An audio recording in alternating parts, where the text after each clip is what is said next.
The tropical sun awakens the vast grassland. After the rains, a velvet green carpet stretches to the horizon, breathing with the vibrant pulse of life.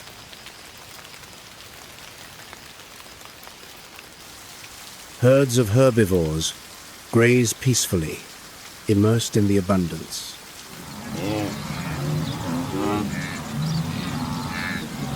But in the brilliant light of day, every silence conceals a hungry eye.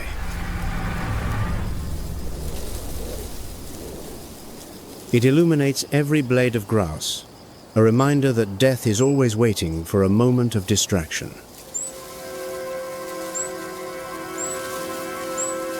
Life is a relentless, unforgiving gamble.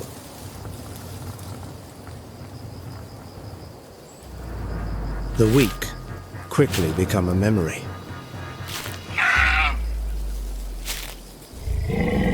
But nowhere is the power and cruelty of life more clearly defined than the African savannah, the domain of the lion. The lion is the undisputed emperor, one that has no need to conceal its power.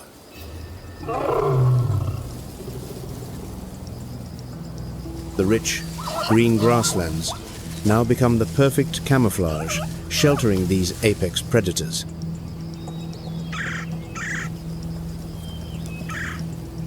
A chase erupts in a flash, under the open sky.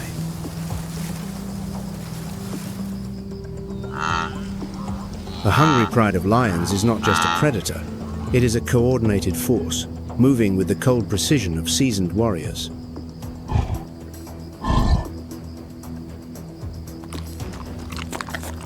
They are nature's brutal coalition, where the strength of one is magnified into the absolute dominance of many.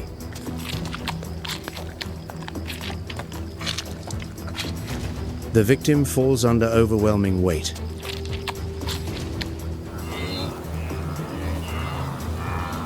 The lion's method of killing is a statement, a slow suffocation, an overpowering by mass and number.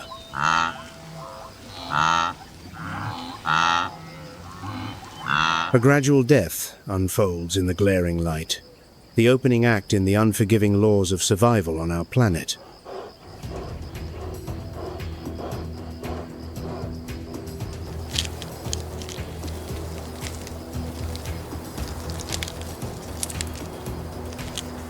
But power on the African plains is never an absolute monarchy.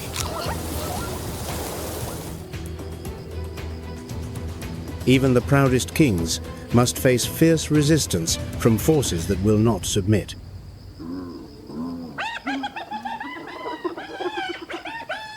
In the brilliant light of day, as the earth begins to radiate a heat that blurs the horizon, a series of eerie, challenging calls rings out.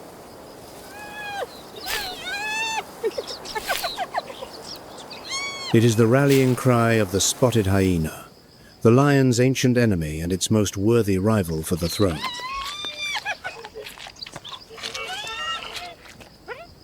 For too long, they have been unfairly cast as cowardly scavengers, trailing in the footsteps of other predators.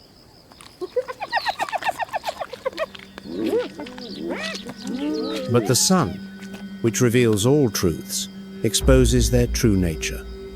They are among the most brutal, intelligent, and efficient hunters on the continent.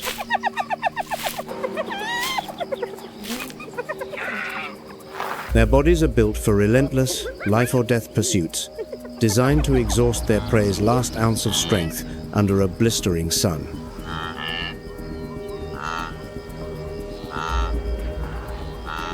Unlike the lion, whose bulk demands short bursts of speed, the spotted hyena possesses astonishing stamina, allowing it to maintain a high-speed chase for many miles.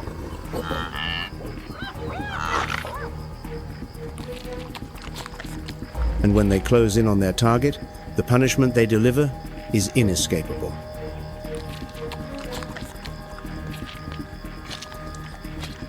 The spotted hyena possesses one of the most powerful bites in the entire terrestrial animal kingdom.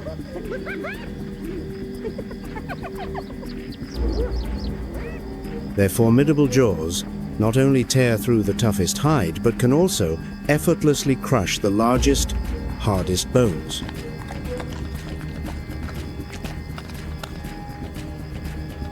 This immense mechanical power makes them a perfect consuming machine, leaving not a single scrap behind on the battlefield of survival.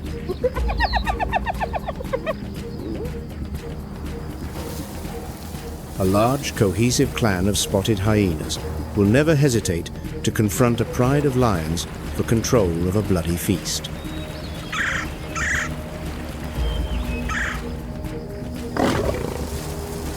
Fierce, drawn-out clashes between these two powers frequently erupt in broad daylight, turning the tranquil grassland into an unforgiving arena of violence.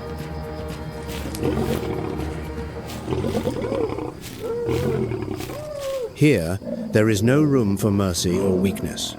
Only the stronger jaw and the greater number will earn the right to quiet a screaming stomach.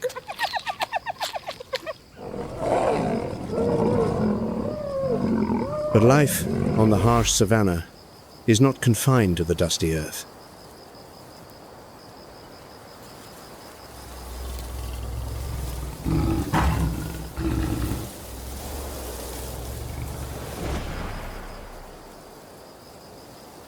The vast, glaring sky above is also ruled by magnificent predators, masters of the freedom of flight.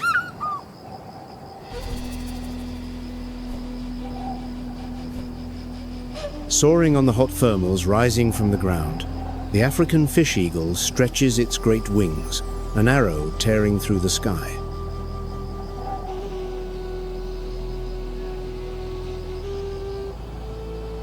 Its distinctive, piercing cry echoes across the immense space, a sound of defiant freedom, but also a death sentence from above.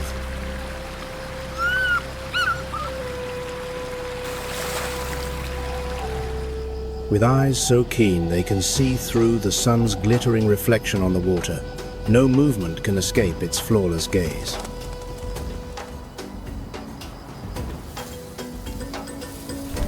Once an unlucky target is locked, the eagle instantly folds its wings, plunging towards the lake with the terrifying speed of a falling stone.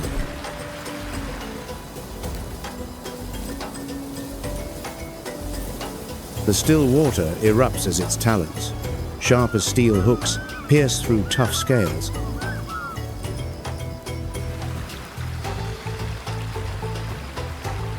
It is a magnificent strike, precise to the millimeter, ending the prey's life before it even registers the arrival of death.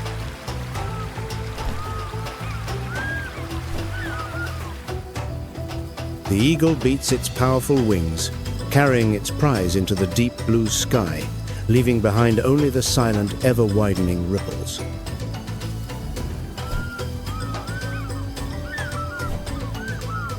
Around these precious, glittering oases, the abundance of the vibrant rainy season has drawn the true giants of the continent.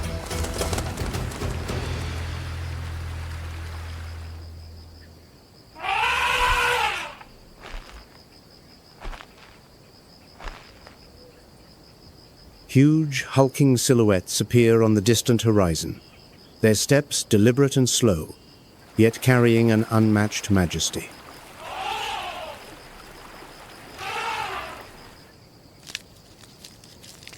These are the herds of African elephants, the ultimate symbols of unshakable power on this vast grassland.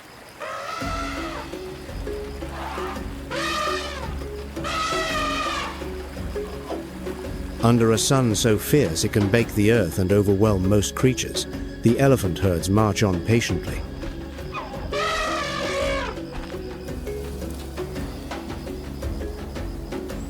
With their characteristically wrinkled skin, they constantly flap their enormous ears, natural cooling fans, to combat the sun's brutal heat.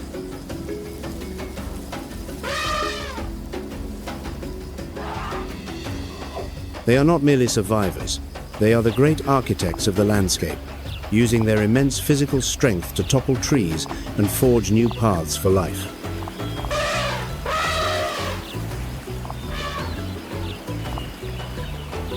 An elephant herd's survival is not built on bloody conflict or terrifying speed, but on profound wisdom and a deeply moving family bond.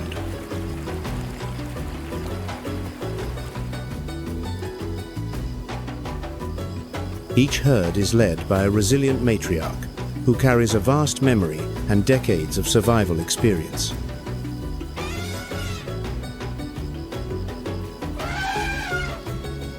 The matriarch's perfect memory is an invaluable map of life and death, guiding her extended family across the driest lands to find sources of water that have not yet vanished.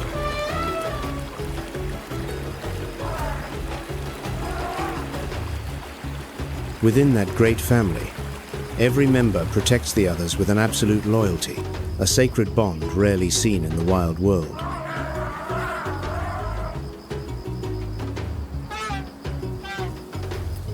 The small calves are carefully encircled, shielded in the colossal shadows of their elders from the sun's relentless burn.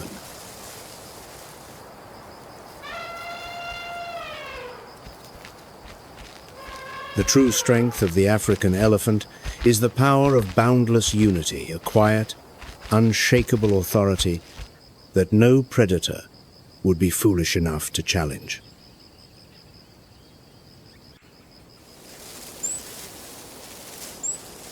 Though always intertwined with harshness and brutality, the sun-drenched savanna finds its own way to maintain a delicate ecological balance.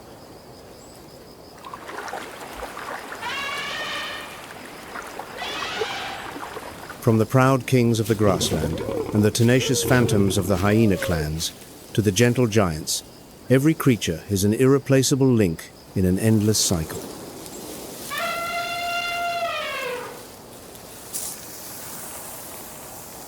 But this sun-scorched African landscape is just one small part of the grand portrait that Mother Nature has painstakingly painted on the surface of our planet.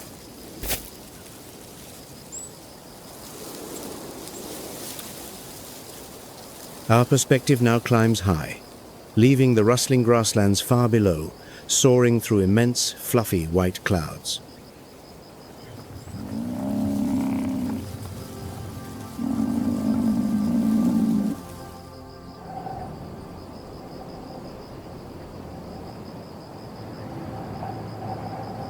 We leave behind the oppressive heat and the dryness of the mother continent, carried on the powerful trade winds that stretch across the globe.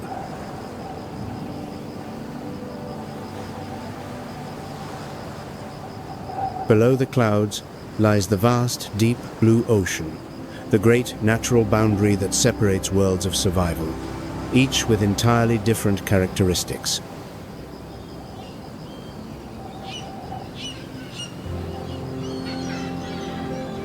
Across thousands of miles of stormy seas, a new horizon gradually appears, radiant with an endless emerald green that stretches to the edge of sight.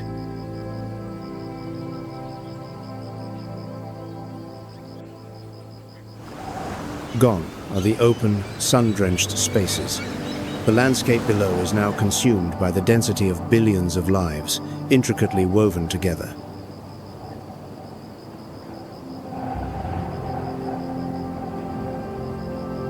We are descending into a completely new battlefield for survival, where biodiversity reaches its most magnificent and complex peak on Earth.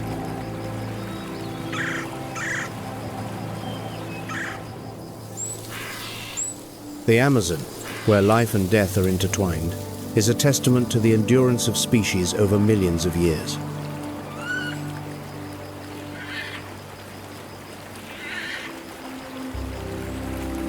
A colossal green ribbon, humid and mysterious, stretches majestically along the equator, holding within it countless secrets never exposed to the sun.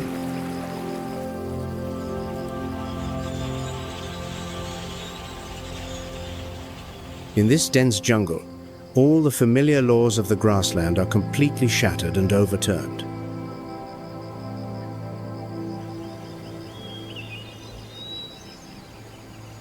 A new definition of power, authority, and survival will be established from the ground up, harsher, more raw, and altogether more wondrous.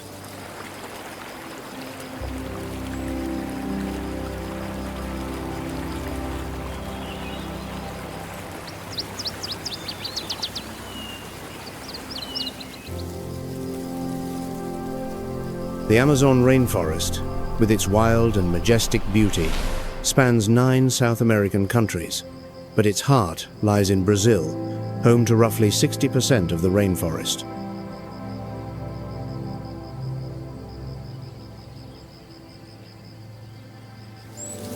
Viewed from above, in the brilliant sunlight, it is a giant green tapestry, pulsing with life and harmony, woven from some 390 billion trees of 16,000 different species.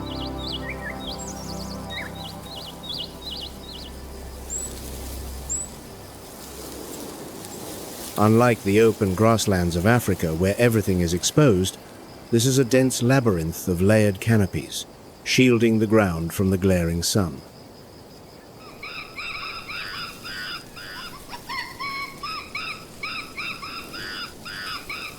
This complex, unforgiving, and treacherous land has become the dominion of the ultimate predators.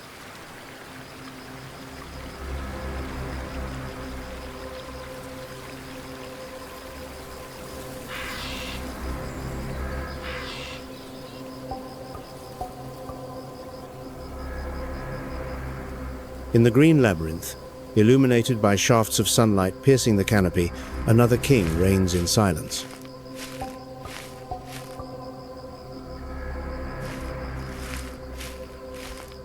The jaguar, Panthera onca, is the largest cat in the Americas and the apex predator of the Amazon rainforest.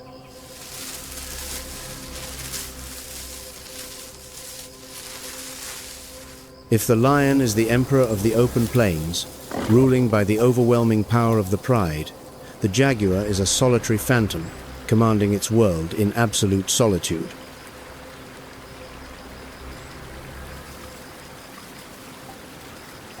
The way these two rulers deliver death is also a study in contrasts.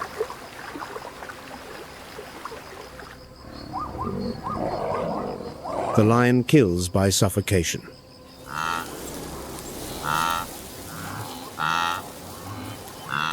The jaguar does not.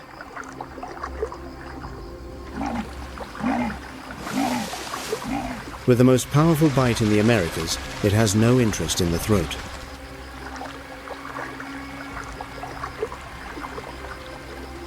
In the clear light of day, when an ambush is sprung, it reveals a raw and chilling power.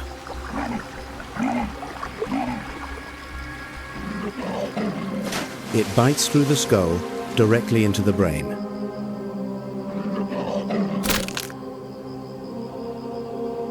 A brutal lobotomy, delivered by nature.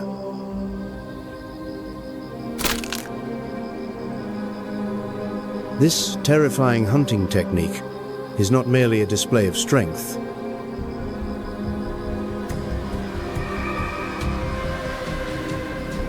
It is a perfect adaptation to the Amazonian environment.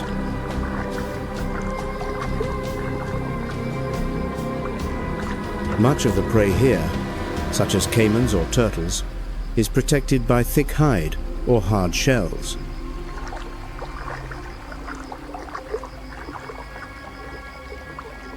While other predators struggle with this armor, the jaguar goes straight to the point, attacking the weakly protected central processor.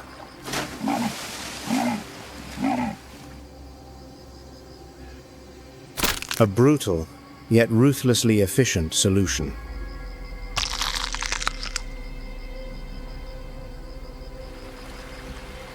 Even in the sunlight that illuminates every corner, the fatal bite is so swift, the prey has no time to register its own end.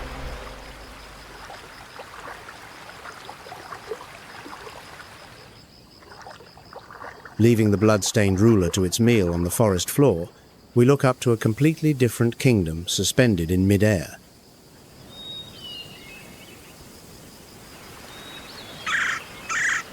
At a height of 100 to 165 feet above the ground, where direct sunlight penetrates the giant canopy, the Amazon's upper level is a vibrant and unique world.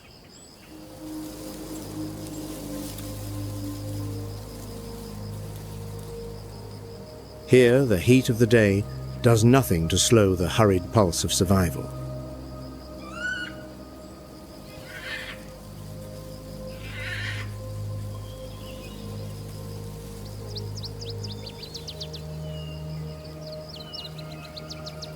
As the brilliant morning sun touches the highest branches, wild sounds begin to tear through the silence, awakening the entire forest.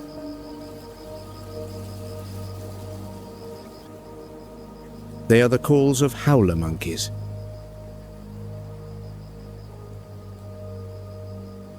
In the harsh sunlight, their roars can travel for nearly 3 miles, helping troop members stay in contact.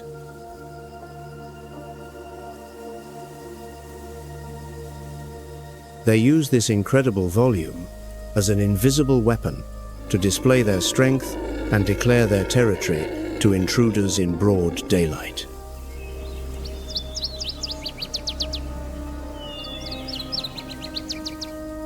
In the higher canopy, where the kingdom of light reigns supreme, the spider monkey is a master of survival in the upper tiers of the forest.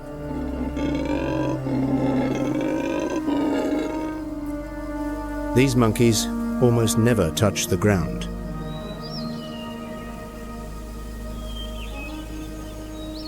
Their bodies are perfectly designed for an arboreal life, with long arms and a flexible tail that functions as a fifth limb.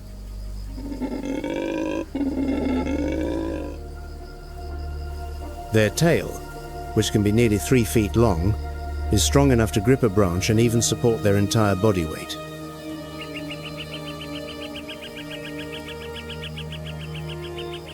The way they swing through the sunlit gaps seems like a beautiful acrobatic display, defying all the laws of gravity.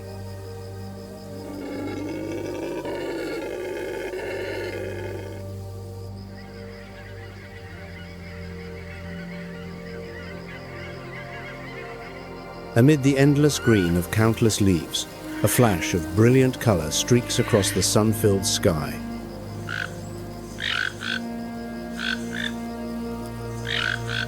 The toucan, a vibrant symbol of the Amazon rainforest, is distinguished by its large, colorful bill.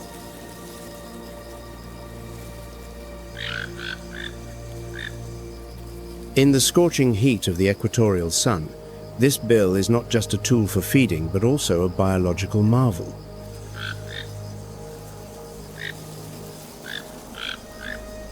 Made of keratin with hollow air pockets inside, the toucan's bill is as light as a feather.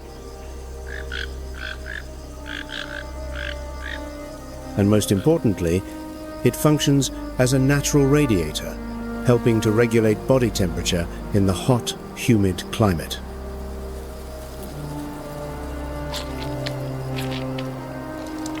However, not every creature in the canopy chooses to advertise its presence in the sunlight.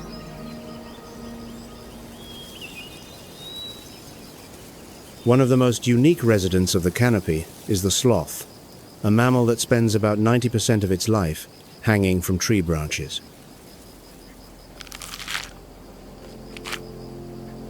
The sloth's slowness is due to its specialized diet, which consists mainly of leaves, a low-nutrient food source.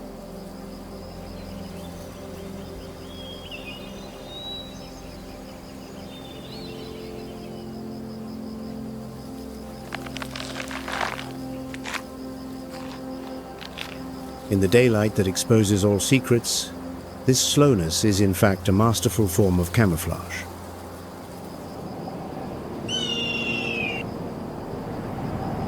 Moving so slowly makes them nearly invisible to predators that rely on movement, like the harpy eagle.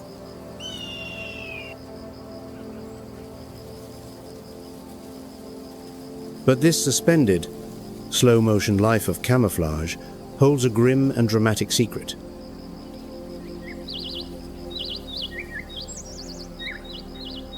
Once a week, the sloth will risk its life to descend to the ground to relieve itself.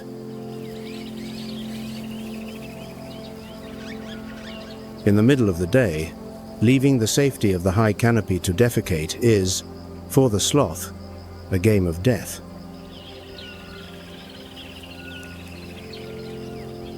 Why wager its life in such a way? To repay the tree.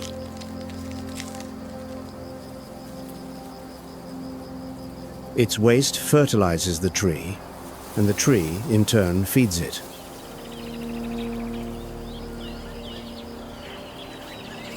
A dangerous, but fair, contract.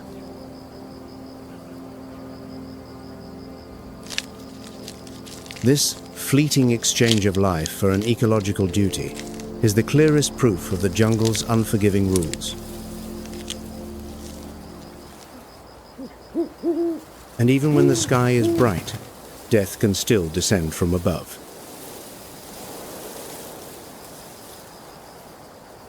In the high canopy of the Amazon, the great horned owl nests silently on the upper branches.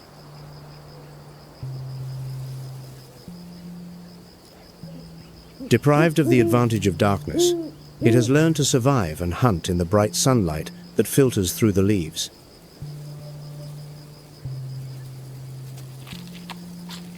Its ability to fly in absolute silence is one of the key factors that makes it such a formidable predator.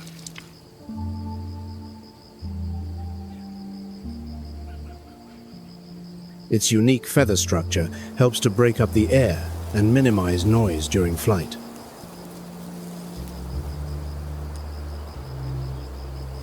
A great shadow descends without a sound in the middle of the day, sinking its sharp talons into an unlucky victim before the sun can even register the moment of death.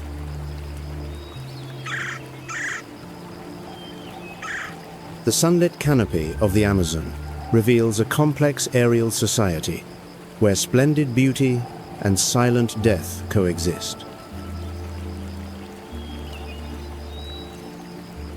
But what happens up high is only the surface of this immense picture.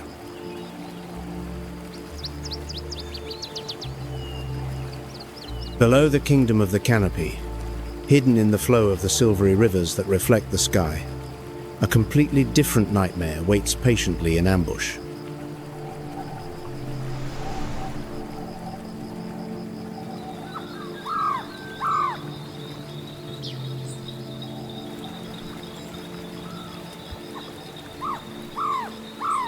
The Amazon River, at some 4,000 miles long, is the largest river in the world by volume of water.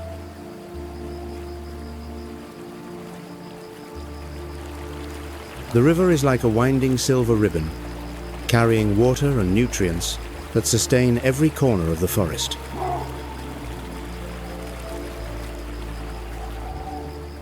The majestic ecosystem of the Amazon River is divided into two main types of water: black water and white water.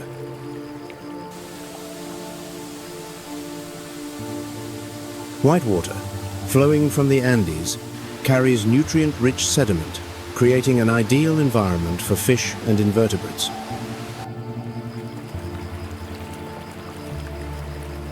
Black water, on the other hand, with its high acidity and low sediment, presents a challenging environment, but one suited to the species that have evolved to thrive there.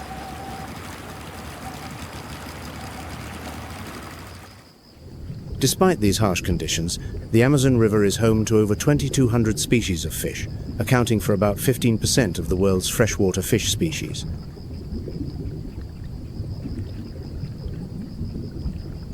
Under the bright sun, reflecting off the glittering water, a submerged world of peril churns.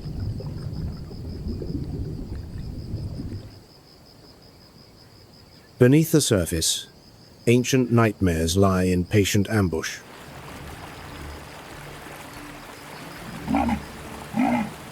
The jaguar, the supreme king of the Amazon, not only dominates the land but also displays its absolute power beneath the sunlit river surface.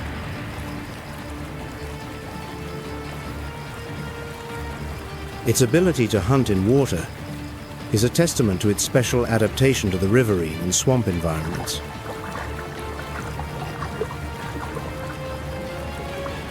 Unlike many other big cats that swim only when necessary, the jaguar is a master swimmer and loves the water.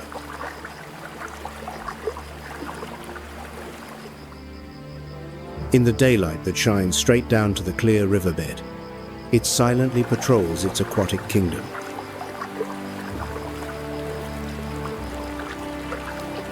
The jaguar's underwater ambushes are often even more successful than its hunts on land, with a success rate of around 60%.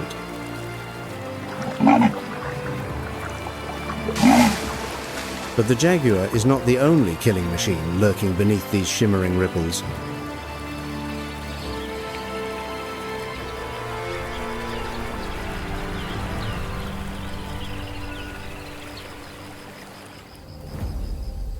The greatest threat to creatures living in the Amazon River is the black caiman.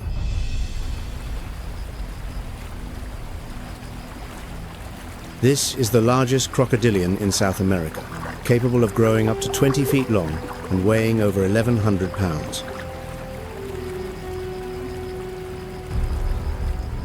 In the searing heat of the tropical sun, the caiman's black skin not only provides perfect camouflage in the dark water, but also absorbs heat.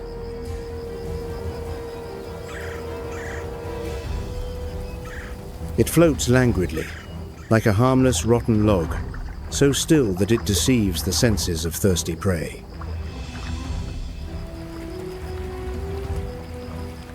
A master of ambush, the black caiman often lies motionless in the water, waiting for its prey to come close enough for a surprise attack.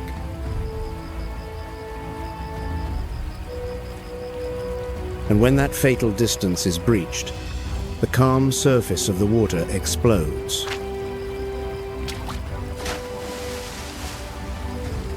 With a crushing bite force of nearly 3,700 pounds per square inch, they can easily subdue large prey.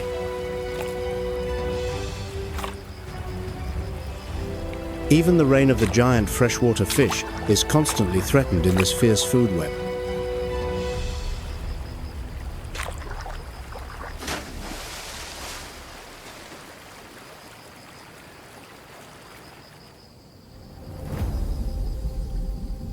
The arapaima is a colossal freshwater fish that inhabits the Amazon River system.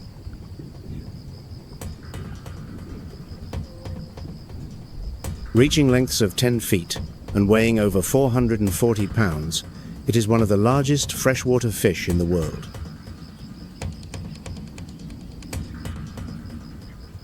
What is special about the arapaima is its ability to breathe air, thanks to a modified swim bladder, which allows it to survive in waters with low oxygen levels.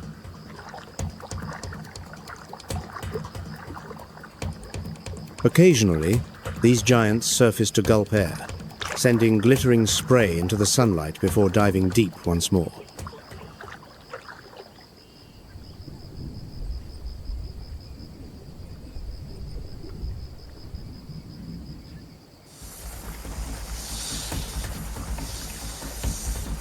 Sharing this vast domain with the caiman is a living legend of nature, the green anaconda.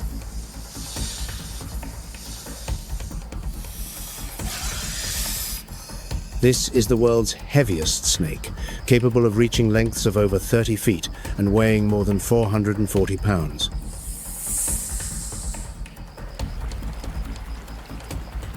The anaconda is primarily aquatic, where it moves with speed and stealth, its muscular body covered in olive green scales with black blotches.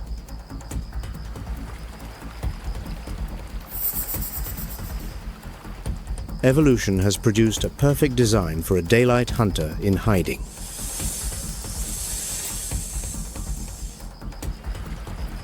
Its eyes and nostrils are positioned on top of its head, allowing it to see and breathe while remaining almost completely submerged.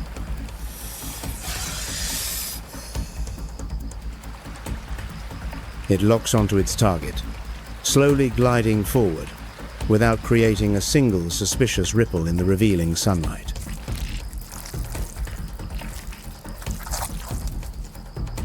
When it strikes, it does not bite to kill, but wraps its prey in its powerful coils, suffocating it before swallowing it whole.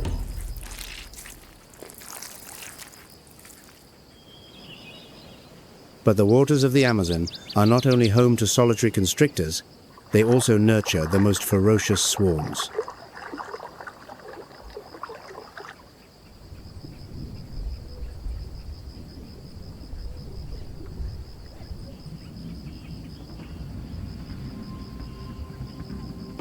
When it comes to the most notorious predators of the Amazon River ecosystem, the red-bellied piranha is a name that cannot be overlooked.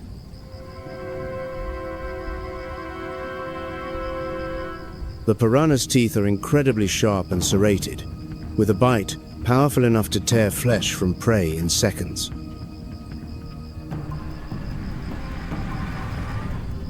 In the warm afternoon water, red-bellied piranhas often hunt in schools of 20 to 30, using a strategy of coordinated attack.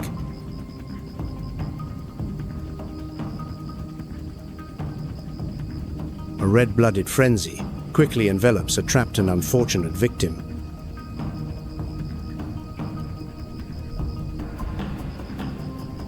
The first bite of a piranha can cause the prey to lose up to 35% of its body weight in just a few minutes.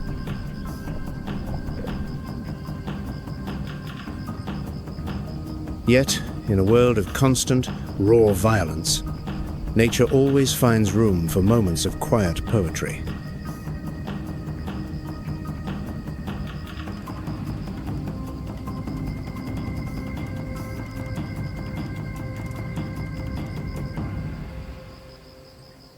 Along the tranquil banks of the Amazon, sandbars become gathering places for many species of turtles.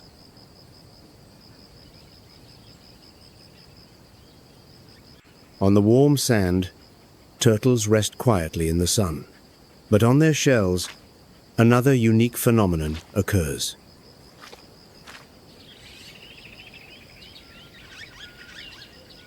Swarms of butterflies gather to drink the turtle's tears.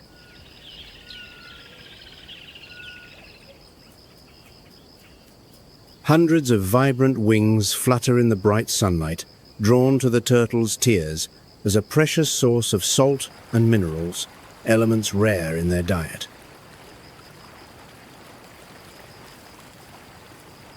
It is a magical symbiosis, a beautiful painting that soothes the suffocating tension of the wild kingdom.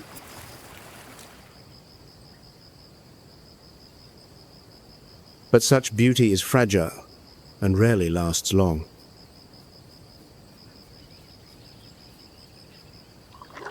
Not far away, the river continues to provide a rich food source for many animals, including the anhinga, a bird with a unique hunting strategy. With its long, slender body, the anhinga moves gracefully underwater, looking much like a swimming snake.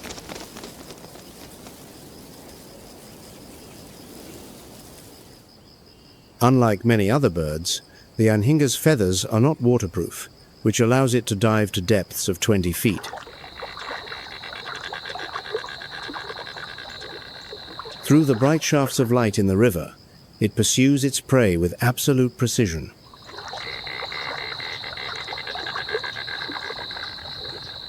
When it spots its target, usually a fish or a small amphibian, the anhinga uses its long, flexible neck to launch a lightning-fast strike, spearing the prey with its sharp, needle-like bill.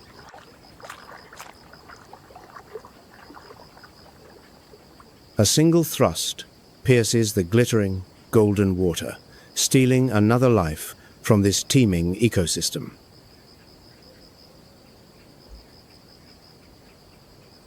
On this majestic river, laid bare under the tropical sun, all things are caught in an endless cycle of life and death.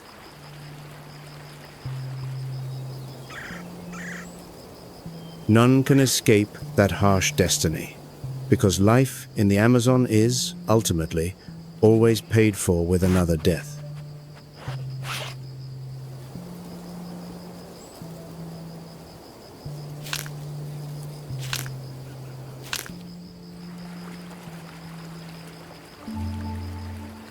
But the great power of the Amazon is not only defined by giants with sharp teeth and claws. Just beneath the damp leaf litter, drenched in the noonday sun, an equally wondrous and deadly microscopic world is quietly at work.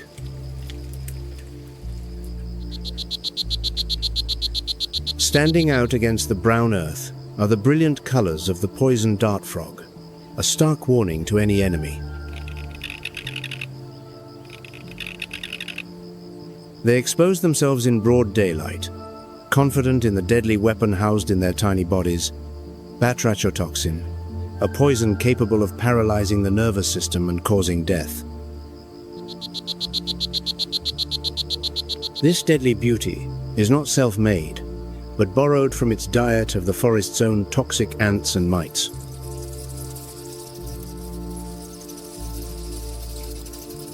Even smaller than the dart frog are the tireless armies marching in the sunbeams that pierce the leaves.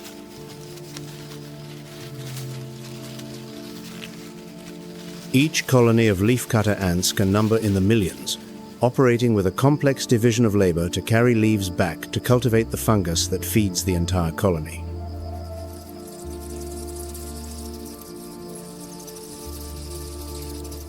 Meanwhile, hidden deep in the humus, the Goliath bird-eater spider launches lightning-fast attacks, using fangs nearly an inch long to inject venom and subdue its prey.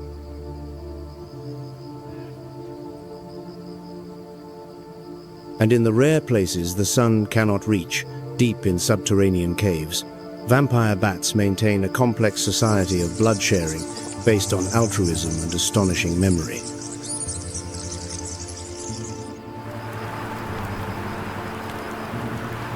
But all the rules of survival in the Amazon must bow to the grand rhythm of the weather.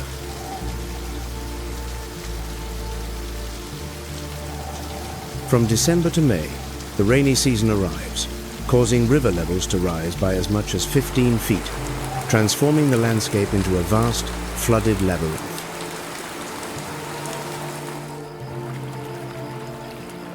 The rising water changes the entire dynamic of the hunt, forcing creatures to adapt or face annihilation.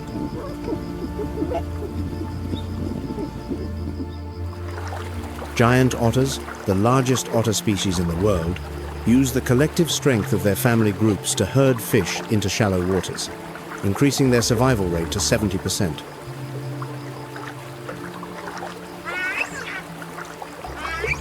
On land, herds of peccaries, sometimes hundreds strong, gather at essential mineral licks, establishing a formidable defense against the devastating ambushes of jaguars, which account for about 30% of their mortality.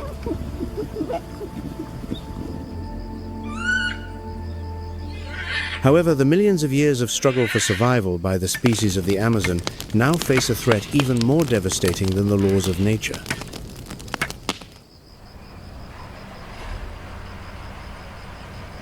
It has taken humanity only a few decades to devastate the diversity that nature has so painstakingly crafted.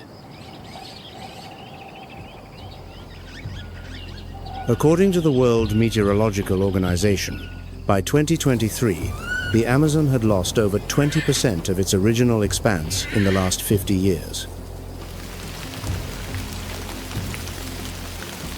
The lush green patches of forest that once pulsed with life under the sun now give way to barren lands, scarred by deforestation and devastating fires.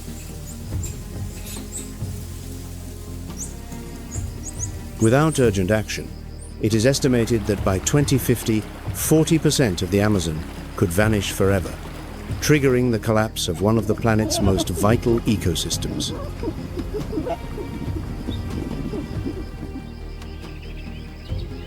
Hundreds of species may be wiped out before we even have a chance to know and name them.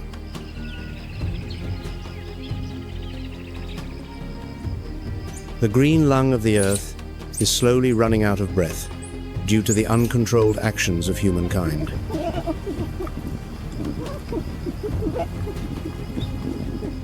But in the bleeding heart of the rainforest, a quiet battle to protect the future is being waged.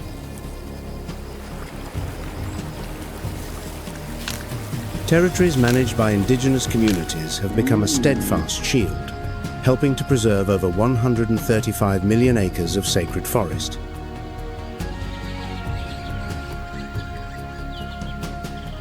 New saplings are being planted, not only to regenerate the ecosystem, but also to bring the hope of a sustainable livelihood for local communities. Now more than ever, protecting the Amazon is not just about saving a great forest.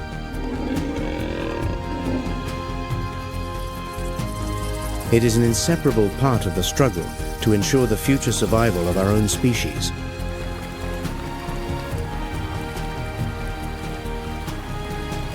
Under the impartial sun that shines on all creatures, the right to exist no longer belongs only to the power of tooth and claw.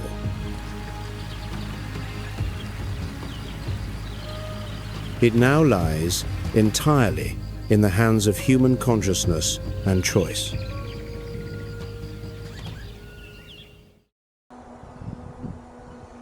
One and a half million wildebeest surge in an endless wave of migration from the Serengeti to the Masai Mara. 5 million antelope sweep across the vast grasslands between South Sudan and Ethiopia.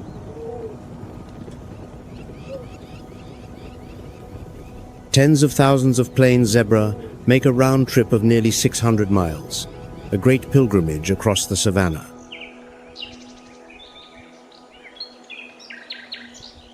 The migrations of the Savannah. From world-renowned odysseys to silent journeys, they keep the pulse of the African wild forever in motion.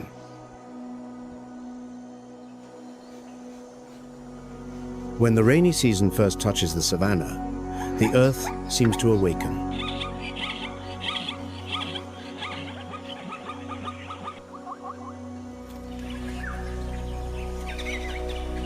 African elephants leave the arid grasslands, seeking water before it is too late.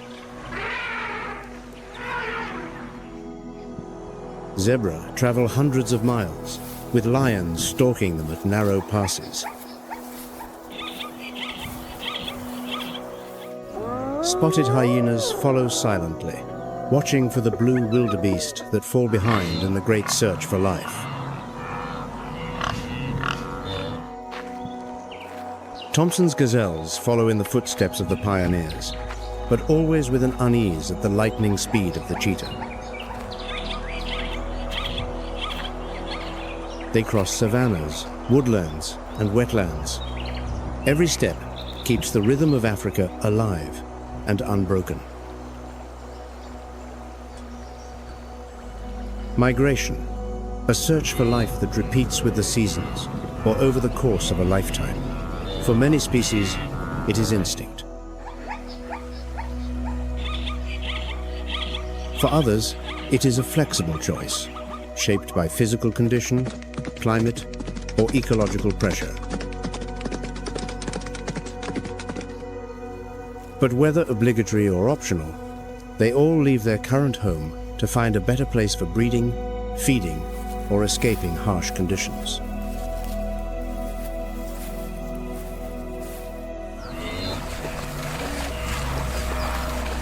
This movement is often driven by changes in temperature, rainfall, or the scarcity of resources.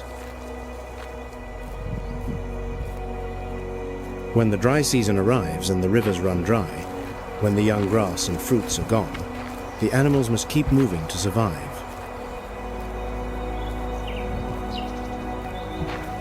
The African savanna is the clearest expression of the power and fragility of these seasonal movements. Here, the vast grasslands seem to stretch endlessly, where the earth and sky carry the eternal rhythm of fire, rain, and rebirth. They follow the rains, searching for the promised lands of green. Seasonal migration is the annual cyclical movement of animals in response to changes in climate, food, and water. It occurs along a fixed route, repeated year after year, sometimes for thousands of kilometers. Ecologists call it seasonal migration because it is predictable. This behavior is driven by the contrast between the wet and dry seasons. When the rains are plentiful, vegetation flourishes, creating a fresh food source.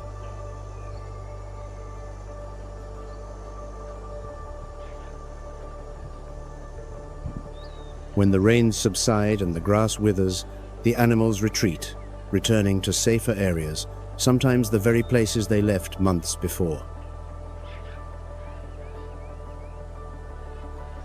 Of all the seasonal migrations, perhaps the most famous is the Great Migration. In the Serengeti ecosystem, which spans over 12,000 square miles across Tanzania and Kenya, one of the largest and most spectacular migrations on Earth takes place.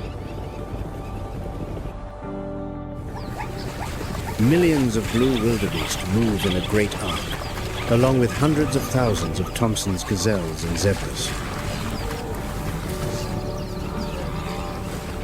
Each year, this four-legged caravan travels about 500 miles in a closed loop, searching for water, fresh grass, and safe breeding grounds. On this journey, Grant's zebra is the silent pioneer, clearing the path. This is the smallest subspecies of the plains zebra, and also the most numerous in East Africa. Unlike the wildebeest, they do not instinctively follow the path of the rains. Their journey has a clearer purpose, and above all, it is strategic. Grant's zebras have a hindgut fermentation digestive system, allowing them to process the old, coarse grasses that wildebeest often avoid. As those layers of grass are trimmed by the zebra's sharp teeth, the soft, young shoots beneath are exposed, ready for the grazers that follow. There seems to be a perfect but unspoken coordination, as the two species make the most of the vegetation without direct competition. They have a strong memory of the landscape, of the great rivers, of which banks are less steep and where there is more grass than rock. The combination of natural instinct and spatial memory forms a living network of information within the herd.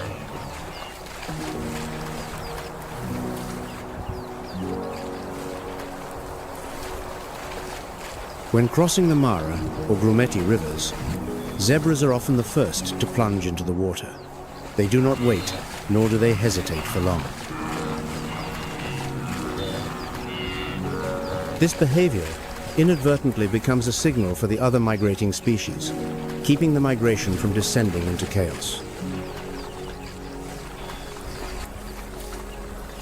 The zebra's social structure also helps protect the entire herd from predators. When traveling with wildebeest, the two species create a flexible warning system. Grant's zebras detect threats with their keen eyesight and hearing, while wildebeest are more sensitive to smell and movement. Together, they significantly reduce the risk of being ambushed by lions, leopards, or spotted hyenas.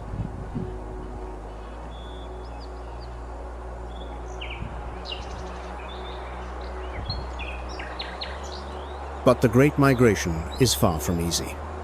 It is estimated that up to 250,000 individuals perish each year on this challenging journey due to thirst, hunger, exhaustion, or predation.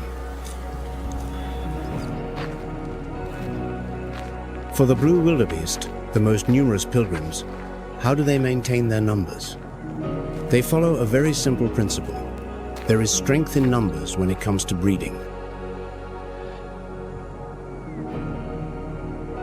From January to March, on the southern plains of the Serengeti, about 500,000 calves are born in just a few short weeks.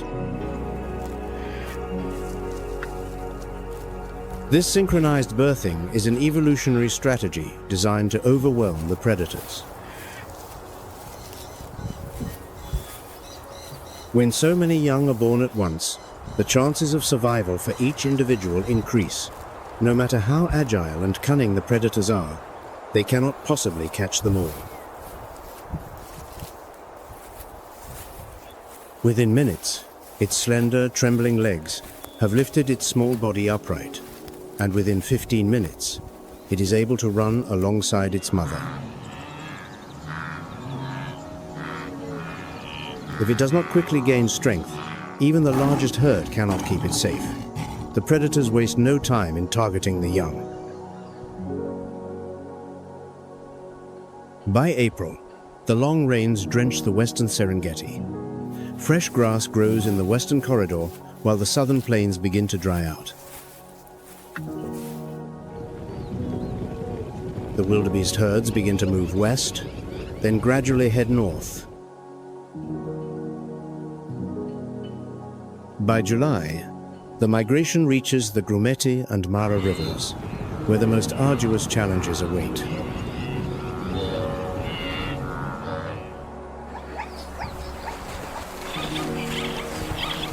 These rivers are not only deep and fast-flowing, but are also home to Nile crocodiles up to 16 feet long, lying in wait beneath the surface. As the wildebeest herds pour into the water, chaos erupts. The sounds of bellowing, splashing water, and snapping jaws echo along the banks. Thousands are lost in just a few hours. But the survivors continue to press north towards the Masai Mara, where the grass is still green and recent rains have filled the waterholes. From September to October, the herds temporarily settle in the Masai Mara. But this respite is brief, and this land is not just green grass.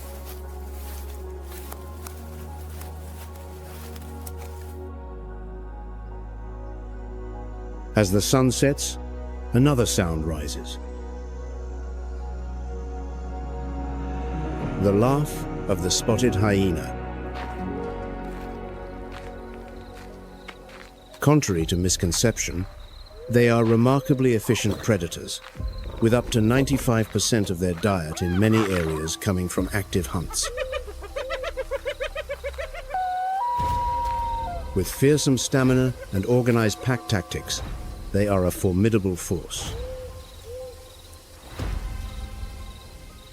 But their ultimate weapon is their jaw, with a bite force of up to 1,000 pounds force, strong enough to crush even the thickest of bones. It is this ability to utilize everything, from their own kills to scavenging, that makes them the true ecological managers of the savannah.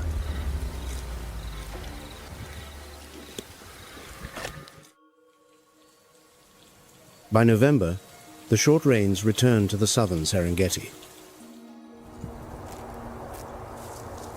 The land once again changes color.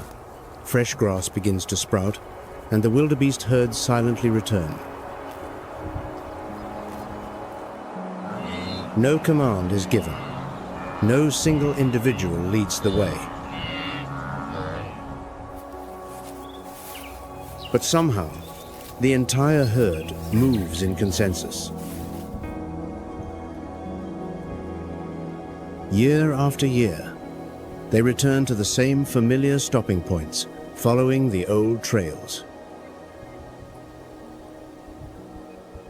However, not every individual migrates. Some small groups stay year-round, near reliable water sources. This shows that migration is not an absolute instinct. And when the feast of the grasslands has been prepared by the powerful jaws of Grant's zebra and the blue wildebeest, the Thompson's gazelle arrives. In the Serengeti Masai Mara ecosystem, the Thompson's gazelle, often called the Tommy, is the third most numerous in the migrating herbivore trio. What makes them special is not their numbers, but how they capitalize on the ecological order created by the species that went before them. As the zebras trim the tall, coarse grass, and the wildebeest handle the middle layer, that is when the real delicacies are revealed.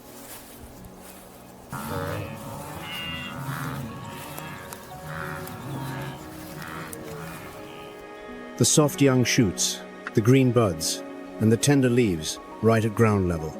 That is when the Thomson's gazelle comes into play. Although part of the Great Migration, the Thomson's gazelle follows a much shorter and more flexible route than the others. They tend to stay in the southern Serengeti longer, especially after the rainy season ends. Thanks to their high drought tolerance and specific dietary needs, they do not need to travel far for food. However, the Tommy still depends on surface water, and this is the limiting factor for their range. As the streams gradually dry up, they adjust their route, but always within a manageable range.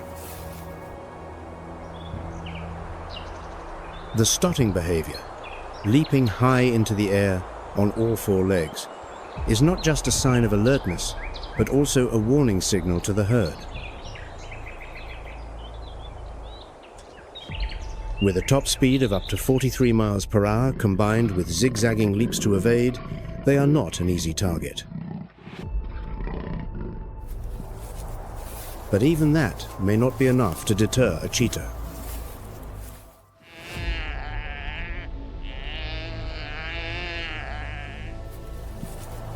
During the migration, the cheetah does not follow the flow of herbivores like other predators, but constantly changes its hunting range based on the presence of prey. The cheetah's hunting success rate with lions is about 58%, much higher than the average for other large cats like lions or leopards.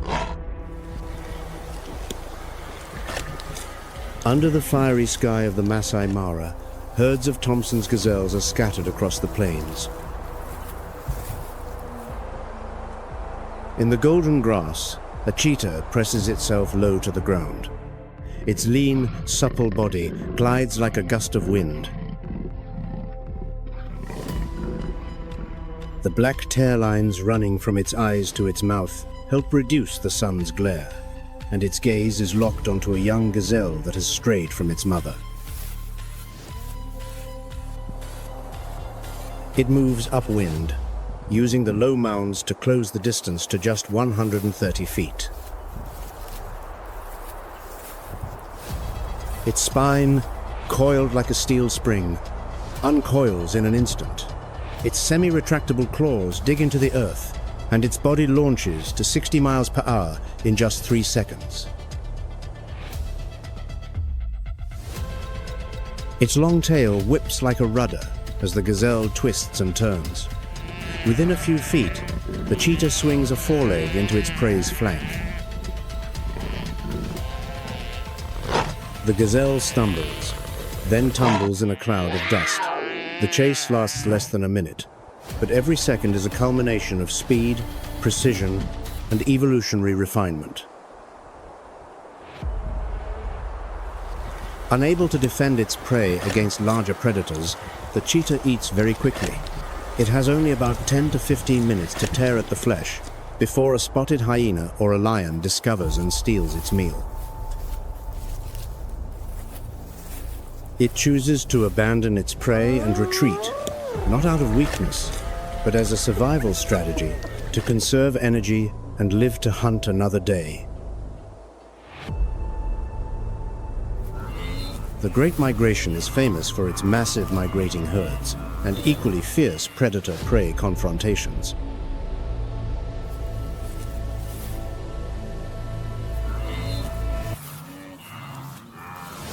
It is the law of nature.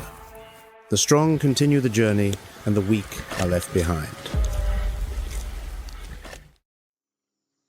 But Africa still holds other migrations, the raw gems of the wild. Among them is the Liuwa plain migration, the second largest wildebeest migration in Africa. Unlike the perilous journey of the Serengeti, Liuwa has a gentler feel, more like a collective pilgrimage to the promised grasslands. However, the goal remains the same: to find a safe place to breed and enough food to raise the next generation. Around October, when the first rains begin to soak the cracked earth, the grasslands of Liuwa awaken. From all directions, over 45,000 blue wildebeest, along with herds of plains, zebra, and smaller lechwe antelope, begin their journey south. The Liuwa migration may lack the grand spectacle of the Serengeti, but its very quietness lends it the feeling of a pilgrimage.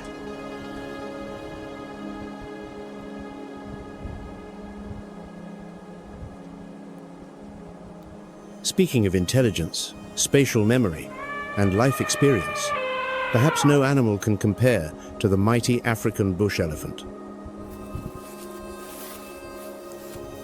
When the savannah begins to turn a withered yellow, when the last traces of water recede from the rock pools, the African elephants begin to move.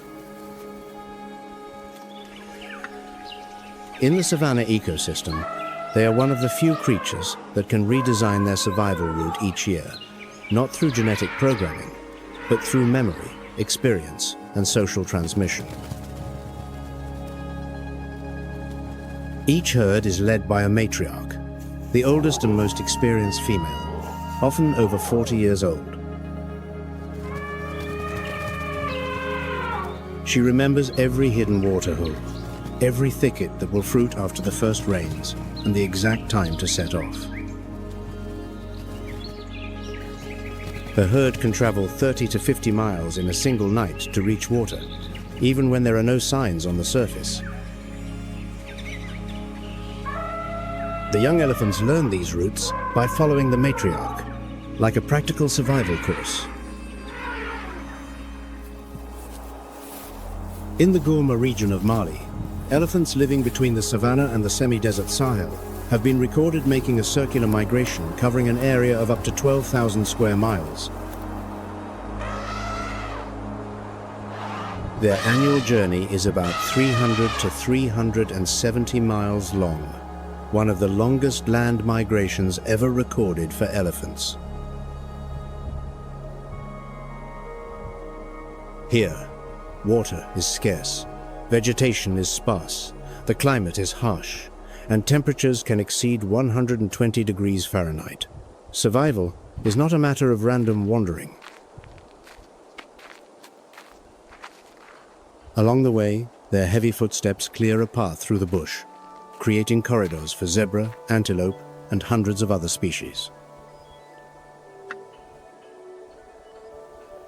When they encounter a dry riverbed, they use their trunks and feet to dig deep into the sand, tapping into the cool groundwater.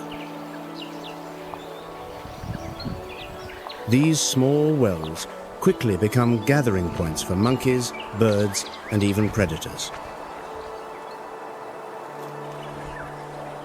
To travel such distances, elephants must overcome both ecological and man-made challenges. According to a report by the African Wildlife Foundation, the Lower Zambezi is under severe pressure from deforestation and corridor fragmentation, pushing elephant populations into smaller spaces. The African elephant is not just seeking survival. They are keeping the lifeblood of the savanna flowing. If the African elephant chooses to cross hundreds of miles of cracked earth to connect distant water sources, the African buffalo writes a different story.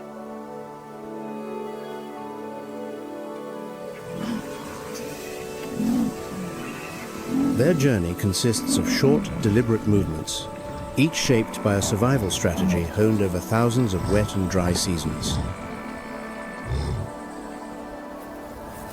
Not bound by a single route, the African buffalo lives in a variety of habitats, from open grasslands to acacia woodlands. When the dry season arrives, when the earth cracks and the grass is reduced to brittle stalks, they retreat to the wetter core areas. The strength of the herd comes not just from muscle, but from unity and collective intelligence. Instead of being led by a single dominant individual, the buffalo herd votes in a unique way. When it is time to move, the adult females begin to stand up and face the direction they think is best. The direction that receives the most consensus becomes the path for the entire herd. When on the move, smaller herds may merge into superherds of 1,000 to 2,000 individuals.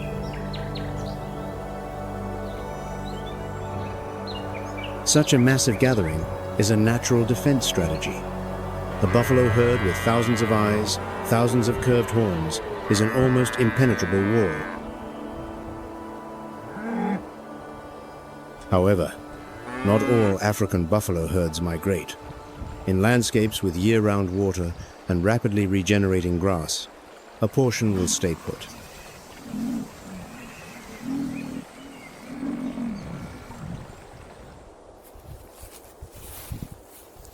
Across the vast habitat network of the Kavango-Zambezi-Kaza Transfrontier Conservation Area, lions move as silently as ghosts, tracking every shift of their prey.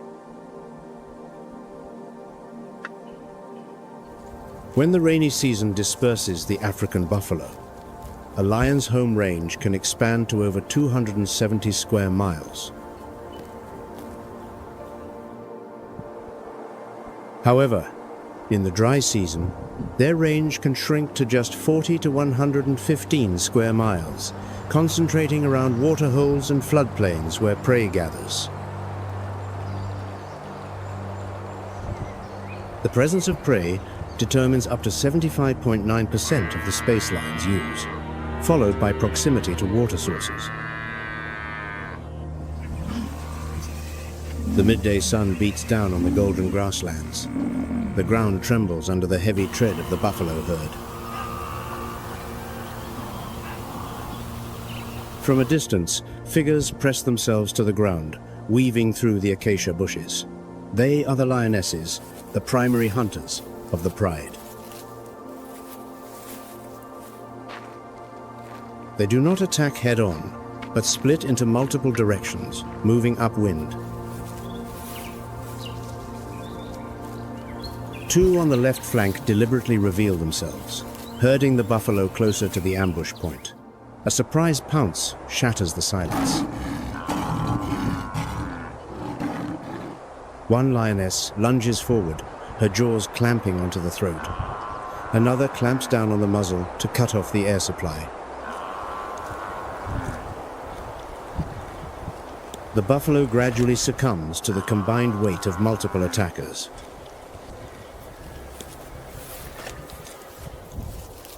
Behind them, a male lion stands guard. Its thick mane is not just an armor that partially protects its neck from the horns, but also a powerful symbol of health and dominance. Females often favor males with darker, denser manes, and it is also a warning signal to other challengers.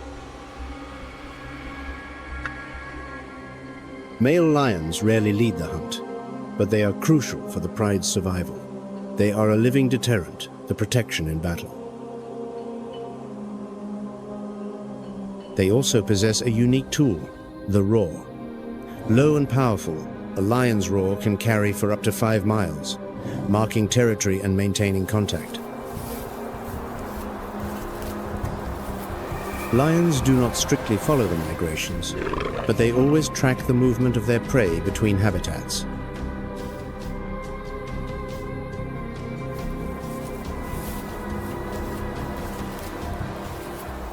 If the African buffalo is divided into movers and stayers, then the common eland is the true master of the nomadic life. They are not bound by fixed routes or specific seasons, but let their steps follow the green trails of fresh grass and the glint of water.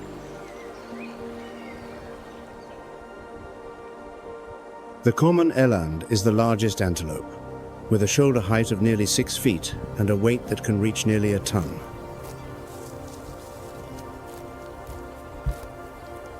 However, it is also the slowest antelope, with a top speed of about 25 miles per hour. The eland does not defend a territory. When the rains come, they quickly move to areas where fresh grass has sprouted. But when the rains stop and the grass withers, they move on. Their path may lead to open woodland, granite hills, or thorny bushland.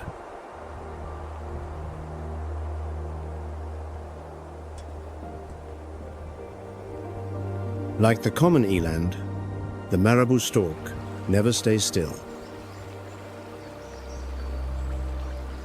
But while the eland chases the green of new grass, the marabou stork seeks the carcasses of the less fortunate. Not bound by any fixed migratory schedule, they move with the changing tides of food and water.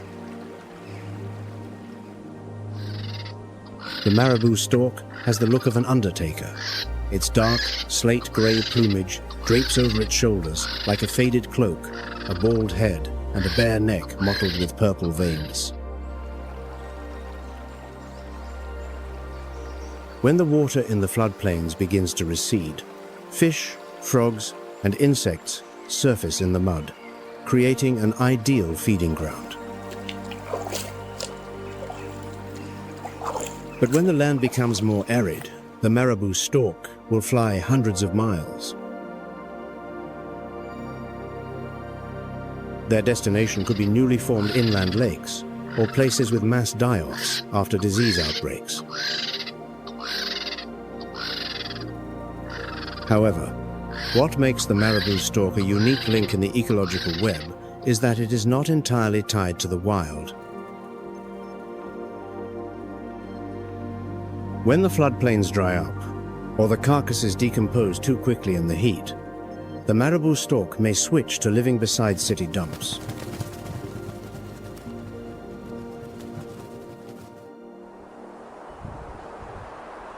If the marabou stork evokes the image of a crude scavenger, then the lesser flamingo is its perfect opposite. Slender, brilliantly pink, and as graceful as a dancer on the water. Where the sun bakes the pale, mineral-rich lakes and a salt crust forms on the mud. The world's most numerous flamingo species undertakes its mysterious migrations.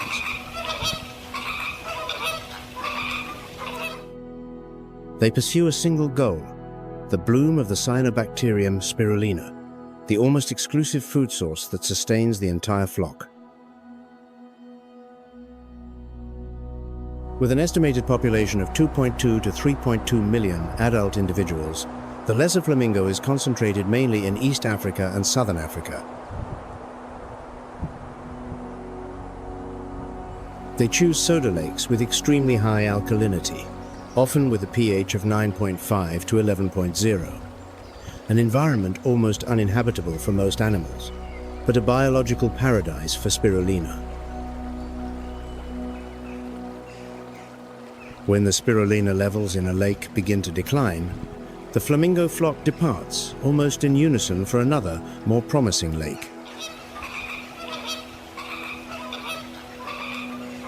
These journeys can last from a few dozen to hundreds of miles, often undertaken at night. From an altitude of hundreds of feet, they can see the turquoise and emerald patches standing out on the water. That is the signal of life. They remember the places that once brought abundance, the shallow lakes that changed color after a rainstorm or when the water receded.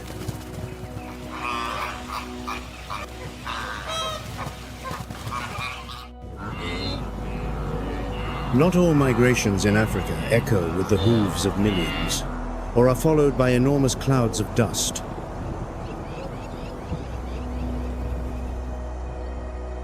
In many grasslands, semi-arid regions, or seasonal wetlands, there are natural movements so silent that a casual observer could easily miss them. Ecologists describe some of these as subtle, sometimes partial, or lacking complete synchrony, dispersal migrations. These movements are often limited to a range of just a few dozen miles. They occur in scattered patterns. The species involved often include the springbok, some populations of reedbuck, and many locally migrating grassland or water birds. This is the springbok. Its current population is estimated at around 2 to 2.5 million individuals. It follows a loosely defined regional migration, just enough to escape the dry heat and just enough to regain vitality in pockets of young grass.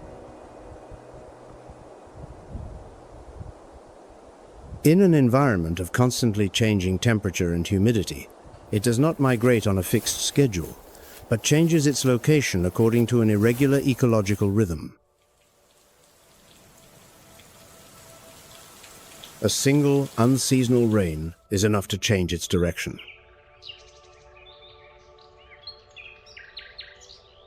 History records the phenomenon known as trekbokken, mass movements of springbok in the 19th century. Hundreds of thousands would sweep across the arid land after the rains, but that spectacle has almost vanished. Fences, agricultural expansion, and modern infrastructure have fractured the ancient habitat corridors.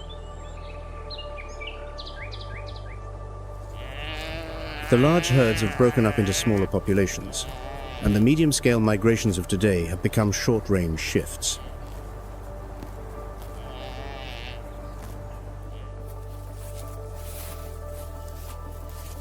Waiting for them there is the African leopard. Without the collective strength of the lion or the incredible speed of the cheetah, the leopard holds a unique position in the wild. It is built on the skills of a solitary hunter and an almost unparalleled ability to adapt to any change in its surroundings. Whether in the dense forests of Central Africa, the grasslands of the Serengeti, or even on the outskirts of expanding cities, this species is recorded. This diversity of habitat also means a much more flexible lifestyle. When food becomes scarce, they can switch from hunting antelope to catching porcupines. Their non-selective diet allows them to seize every opportunity, from small antelopes and monkeys to birds and rodents. Combined with their extraordinary ability to camouflage, they can approach almost invisibly until the moment of their lightning-fast attack.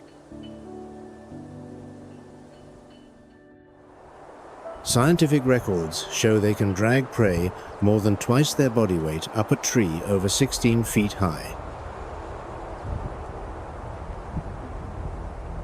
Each branch becomes a larder, keeping their prize safe from opportunistic thieves like spotted hyenas or lions.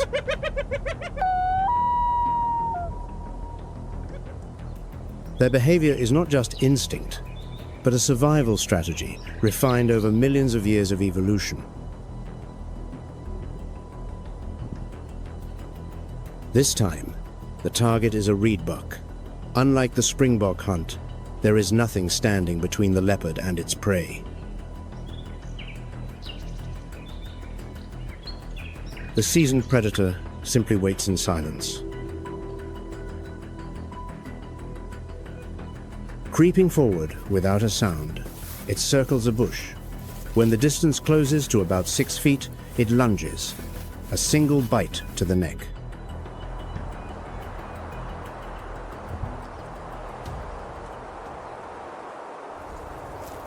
Classified as a medium to large antelope, the reed buck weighs from 100 to 143 pounds, with a sturdy yet slender build.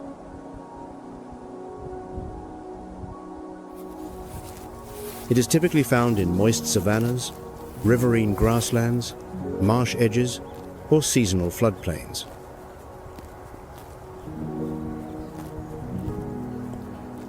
Unlike the springbok, the reedbuck lives at a gentler pace, closely tied to its home range. It does not undertake transcontinental migrations, but instead makes short-term or seasonal movements, usually along riverine grasslands. However, whether the migration is seasonal, interbiome, or silent in the tall grass, they all depend on one crucial factor: connected space. This is why migratory corridors are the ecological lifeblood of the entire continent. Migratory corridors are not just routes that animals travel seasonally. They are ecological spaces that connect fragmented habitats.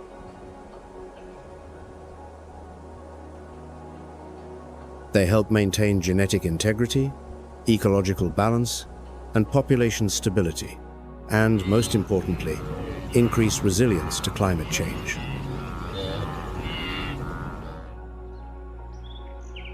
When a corridor is cut by roads, fences, agriculture, or urban development, the impact is not just the blockage of a few individuals.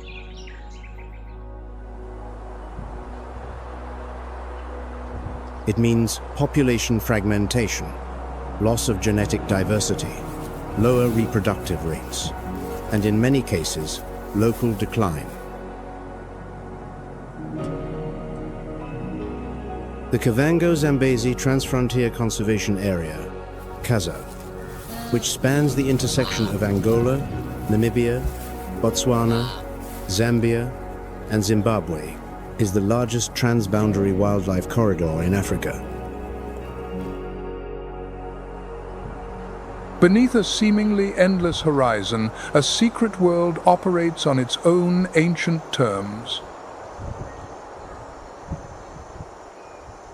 This is more than a landscape. It is an arena, vast and primal, governed by rules written long before the dawn of humanity.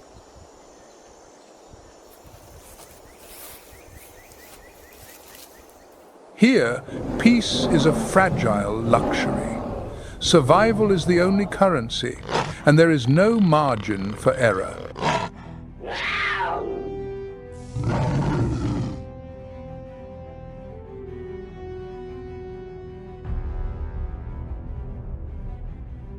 Apex predators watch in silence, their patience measured in the whispers of the wind.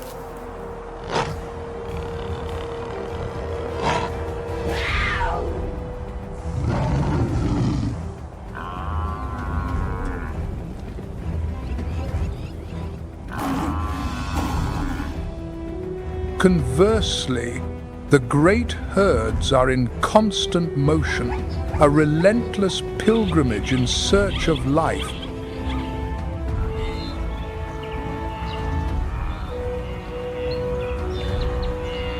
Welcome, then, to the greatest theater on earth, where the script is written not in ink, but in blood and instinct.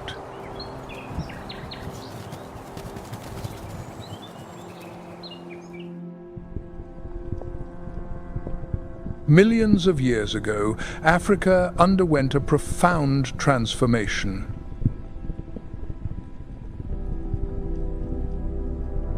The lush forests receded as the climate grew more arid, more unforgiving. This dramatic shift compelled an entire ecosystem to evolve.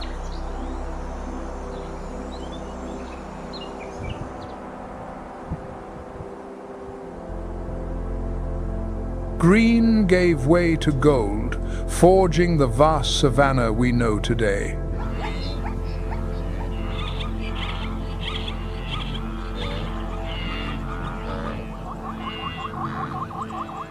Many species, unable to adapt, vanished into extinction.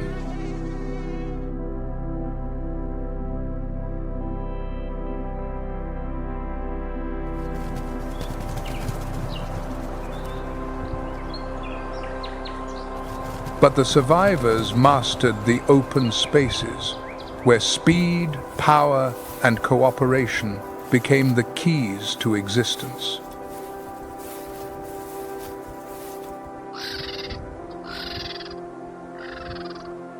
Migration we witness still. As millions of herbivores trek across these plains for pasture and water.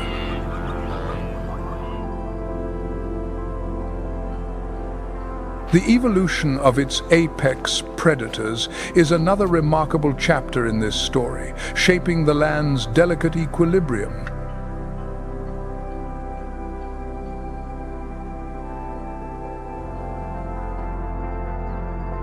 The lion, king of the savanna, is one of its most formidable predators.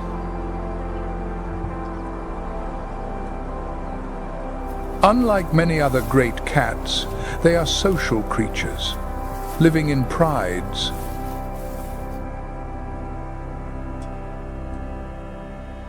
This unique social structure makes them exceptionally effective hunters, working in concert to bring down large prey like wildebeest and buffalo.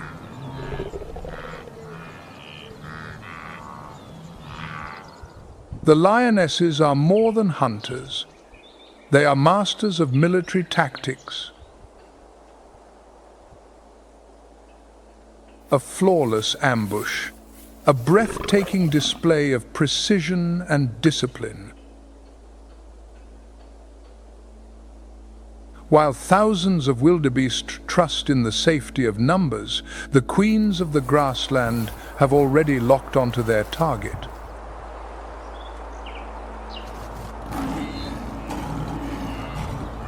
Here, death does not arrive by chance. It arrives by design.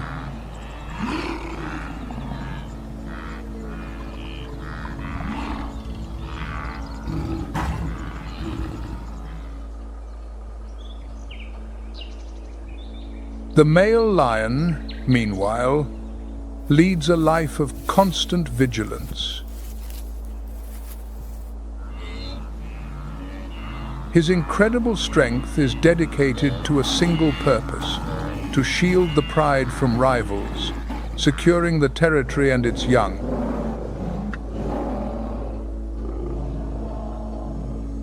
And his most potent tool in this defense is his roar. A male lion's roar can be heard up to 5 miles away.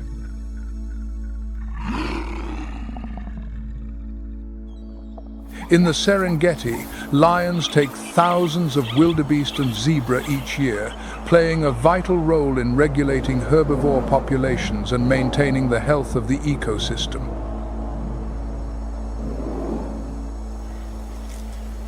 Often misunderstood as mere scavengers, the spotted hyena is, in fact, a formidable predator of remarkable intelligence and social complexity.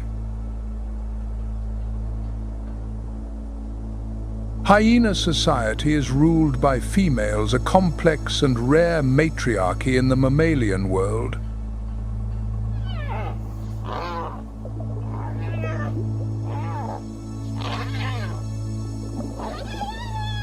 The lead female is not only larger and more powerful than the males, but she also passes her social rank down to her.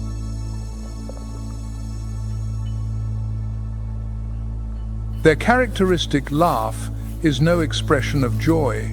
It is a complex vocalization conveying submission, excitement, or stress during a conflict.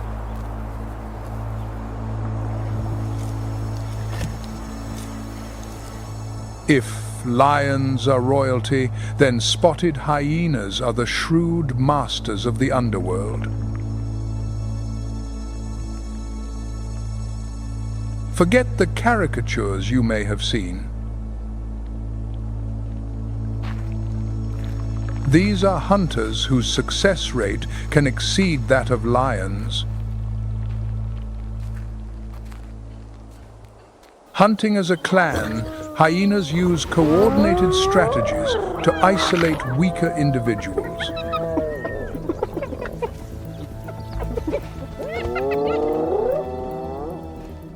They possess one of the most powerful bites of any terrestrial mammal, allowing them to crush bone and consume nearly every part of their prey. They can pursue their quarry over great distances, running it to exhaustion. They teach a ruthless lesson. In the game of survival, intelligence and unity can be more fearsome than sheer muscle.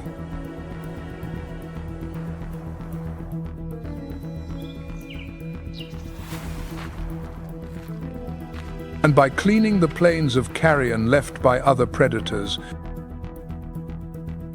they help prevent the spread of disease, keeping the ecosystem healthy. If the lion is king and the hyena a master strategist, then the cheetah is the savannah's spirit of speed. Unlike lions, cheetahs are solitary hunters. The fastest land animal on the planet, the cheetah is engineered for acceleration, capable of reaching speeds of over 70 miles per hour.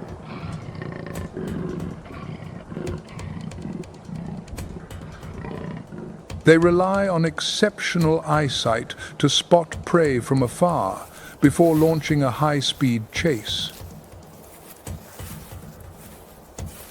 This vision is aided by a unique adaptation, the long, black lines that run from the corners of their eyes to their mouths, often called tear marks.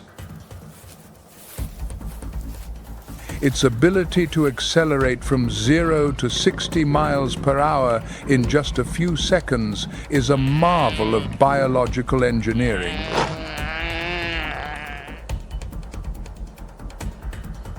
These are not for decoration. They function like natural sunglasses, reducing the sun's glare and allowing the cheetah to focus on its prize in the harshest midday light.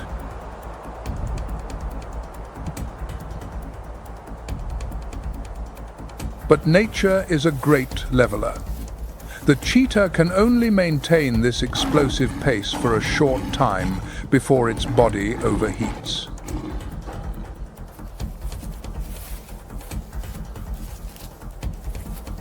This makes them vulnerable, their kills often stolen by larger predators like lions and hyenas.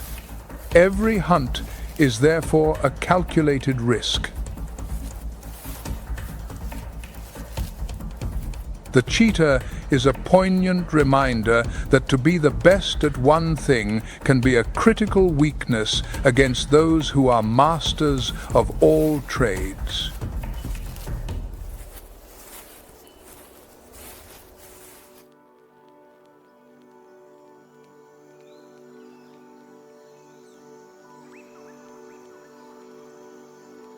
With only around 7,000 individuals left in the wild, the cheetah is classified as vulnerable, threatened primarily by habitat loss and conflict with humans. The Great Migration is one of the world's most spectacular natural events. An endless cycle of movement covering nearly 600 miles through the Serengeti in Tanzania and into the Masai Mara in Kenya.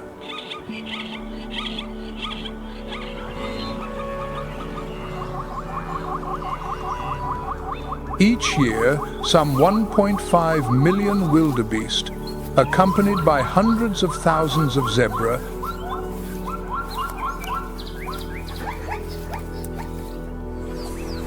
begin this great pilgrimage in search of fresh grazing and water.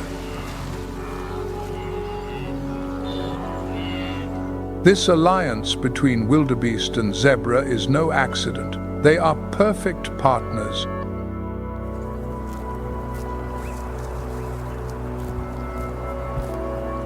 The wildebeest possess a keen sense of smell, enabling them to detect distant rains and the promise of new grass.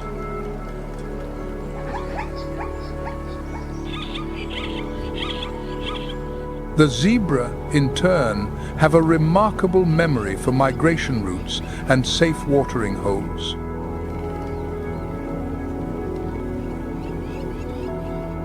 They rely on one another, their skills complementing each other, turning this perilous journey into a testament to the power of cooperation.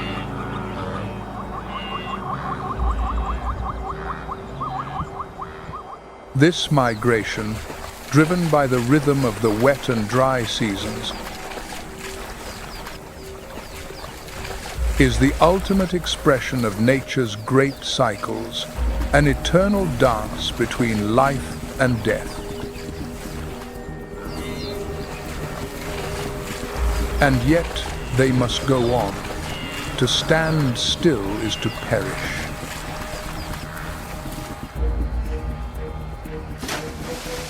As they cross the vast plains, they face innumerable dangers.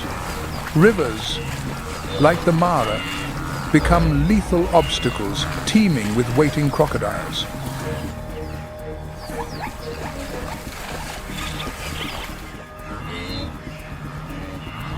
The sacrifice of the many on this journey becomes the sustenance for the apex predators, fueling the food chain and preserving the savanna's fragile balance.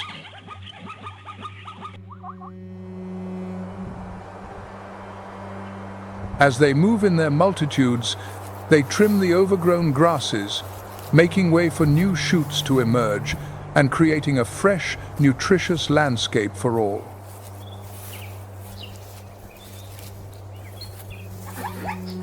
On the savanna, these grazers are more than just prey.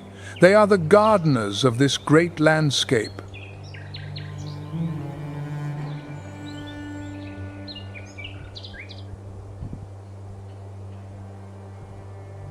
Their grazing and the fertilization of the soil that follows ensure the grasslands remain healthy and diverse, supporting even the smallest herbivores.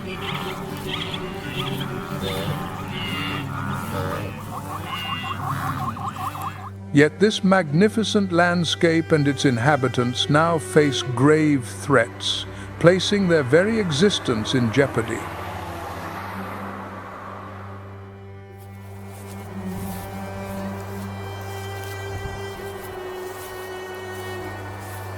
Climate change and human activities are the principal drivers behind the decline of many of these iconic species. As temperatures rise and rainfall becomes more erratic,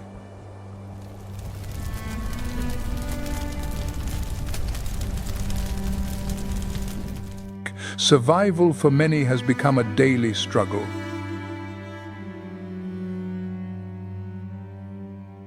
Deforestation is stripping away their natural habitat, while poaching, driven by the illegal demand for ivory and rhino horn, has devastated their populations.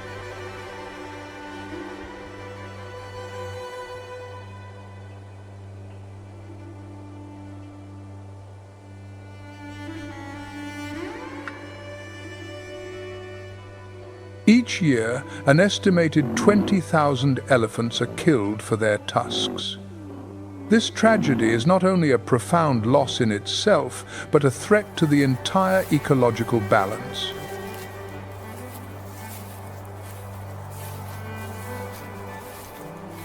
Conservation is no longer a choice, it is an imperative for the survival of both the wildlife and the wild heart of the African savanna.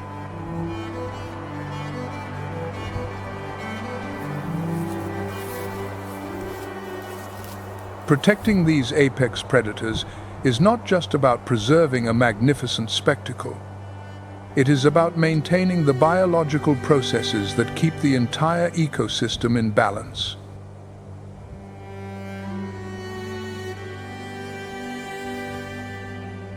By supporting conservation efforts and adopting sustainable practices, we can help ensure that future generations will also be able to witness this extraordinary realm.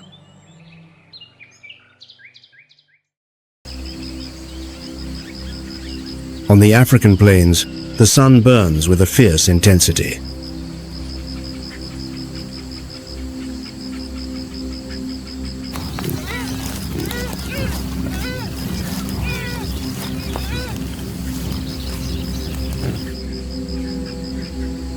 The scorching wind whips up clouds of dust, shrouding the landscape.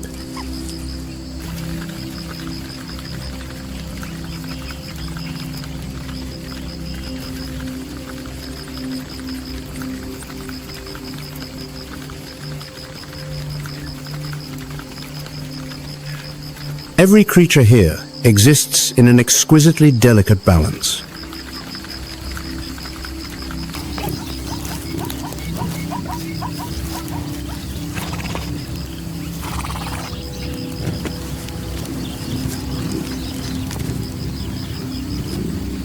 A single misstep can bring its existence to a close.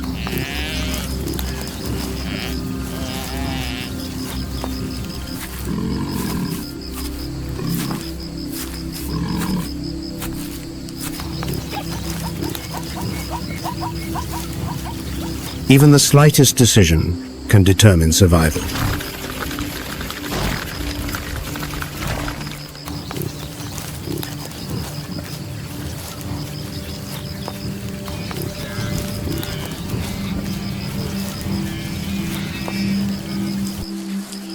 On the vast grasslands, a buffalo bows its head to graze.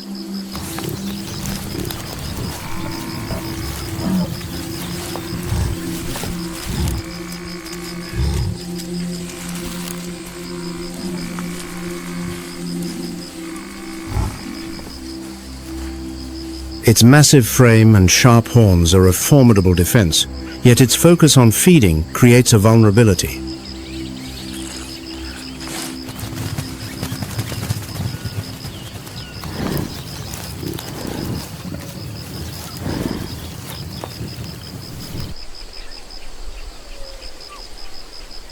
Just a few yards away, the dry grass conceals a pair of motionless, golden eyes.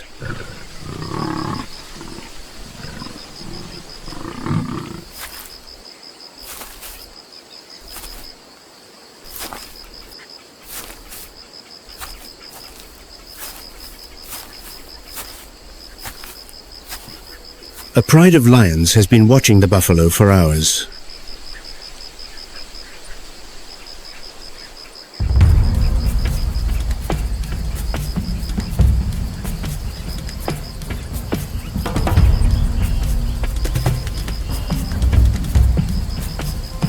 They await the precise moment to strike.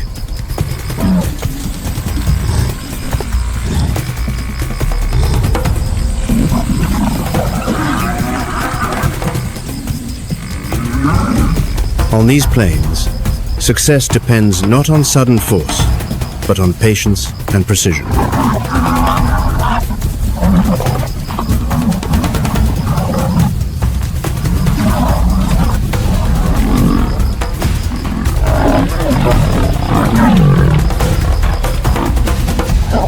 The confrontation allows for no error.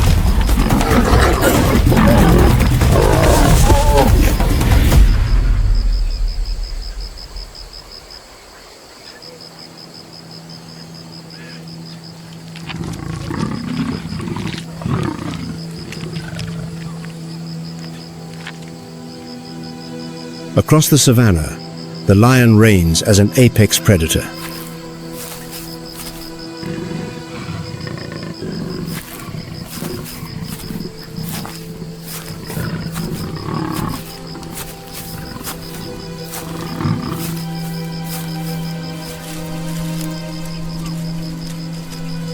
Its muscular power is combined with sophisticated, coordinated group tactics.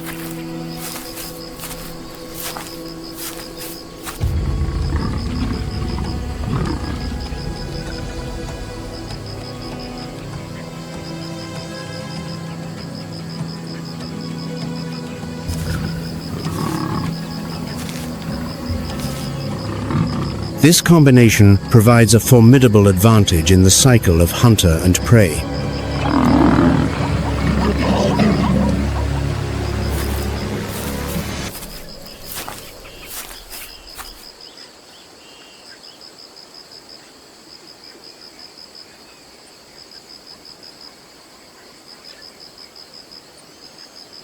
The grasslands are not just a habitat but a battlefield, where every movement can be a matter of life and death.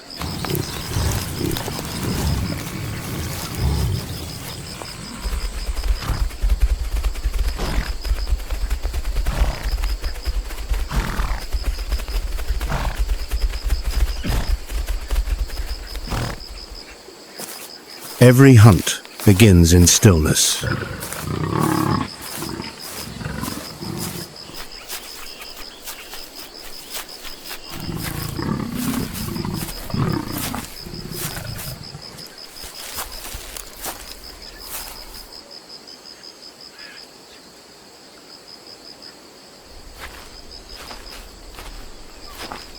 The pride moves slowly, observing the slightest movement of an antelope or a buffalo.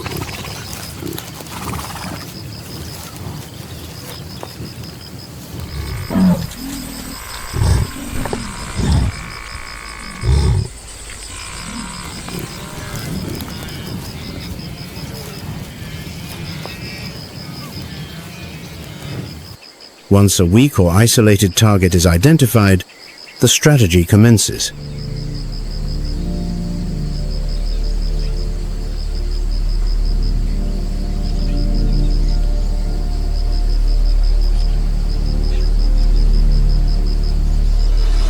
The lionesses lead the approach, fanning out to cut off escape routes.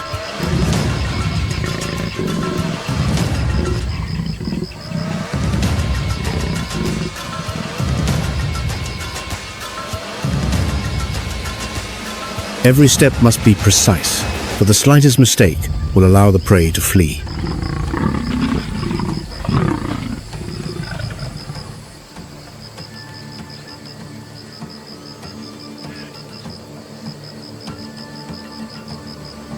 Once the trap is set, violence erupts.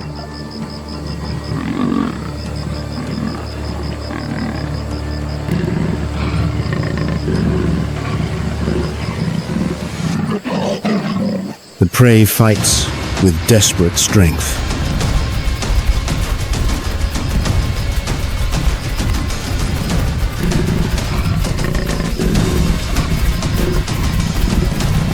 The male lions join the assault, using their power to bring down the large animal.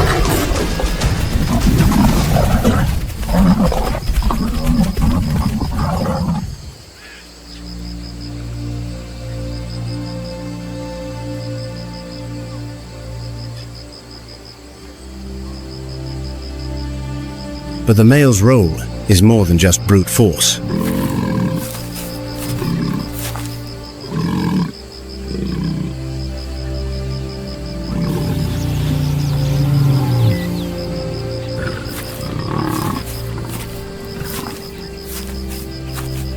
His part is not that of a swift blade, but of a terrifying spectacle.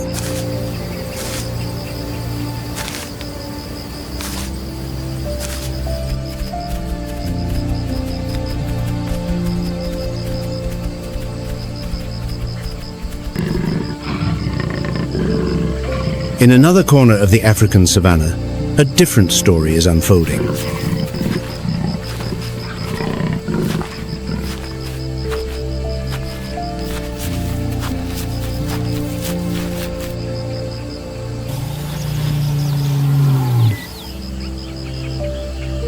From the ashes of a fallen male lion empire, a new power is rising.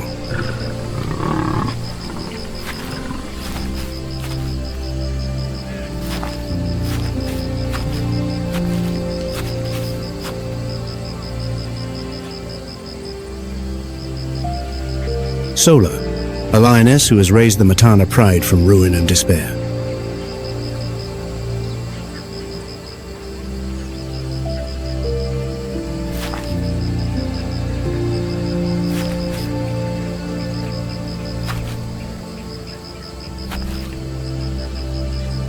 Now, they are ready for any battle.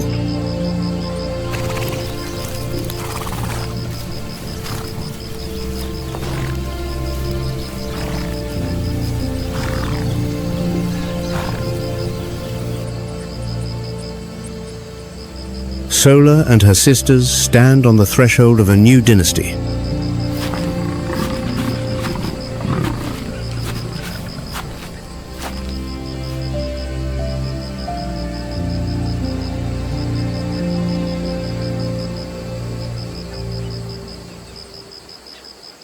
And in their hunts, there is no place for the males.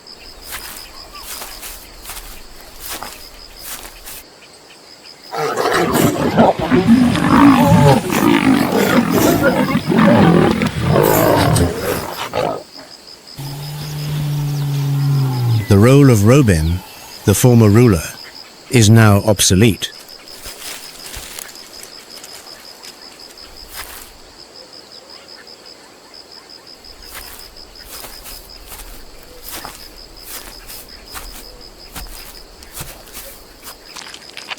At present, he and the other males merely enjoy the spoils of the pride's hunts.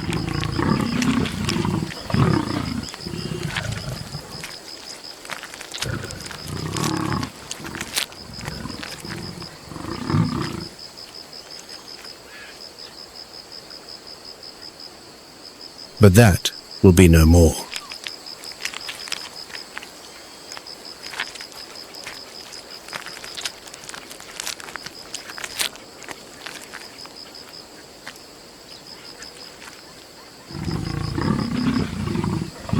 Their time is over.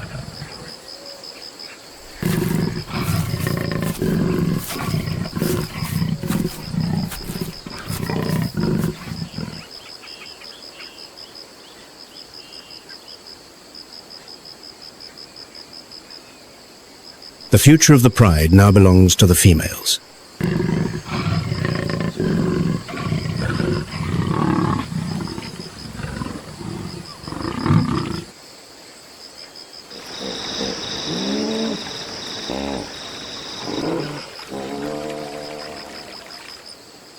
On this arid, sun-scorched land, the lion is the central link in the chain of survival.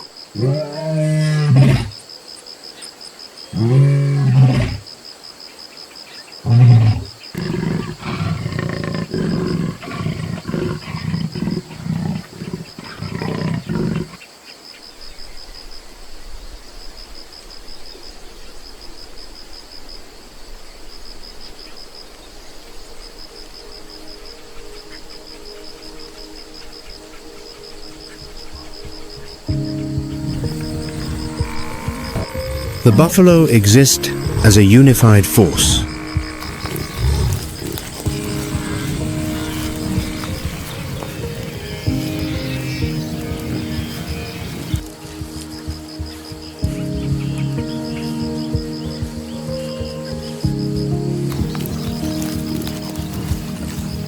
They move in herds, never alone.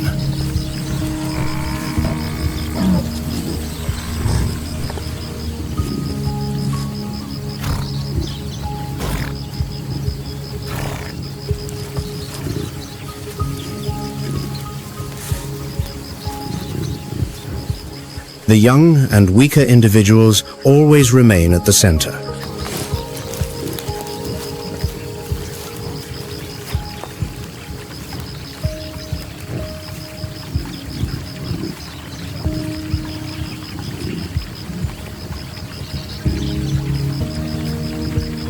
The strong males form the outer ring, ready to confront any predator.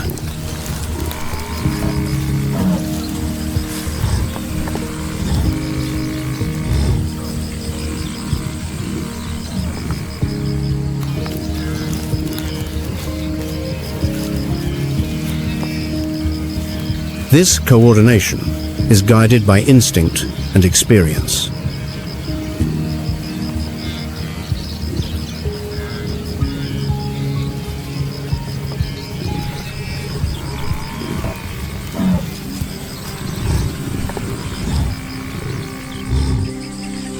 The females often lead, relying on their memory of past grazing areas and water sources.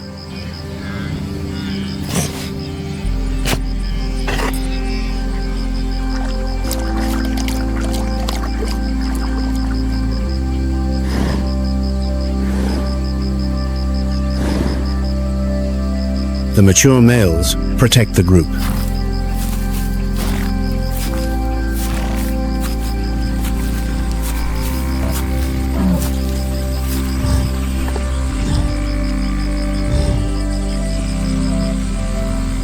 This structure is flexible yet stable, allowing the herd to survive in a harsh environment.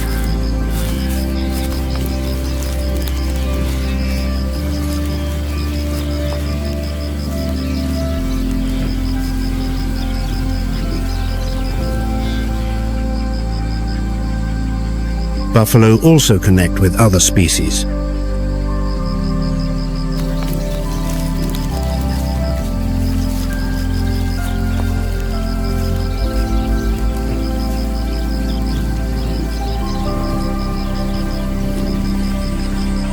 Oxpeckers perch on their backs, feeding on parasites.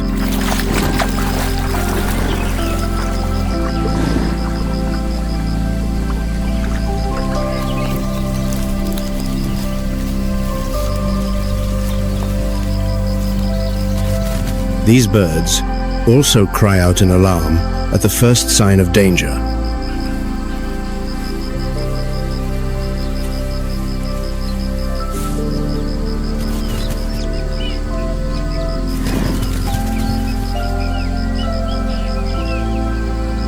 When a predator attacks, the herd's response is immediate.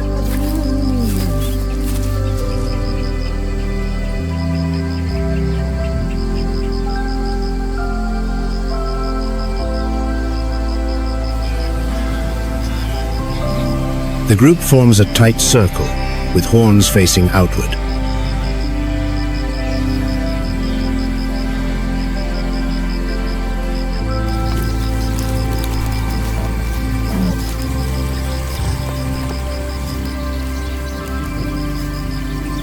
This living wall is difficult to penetrate.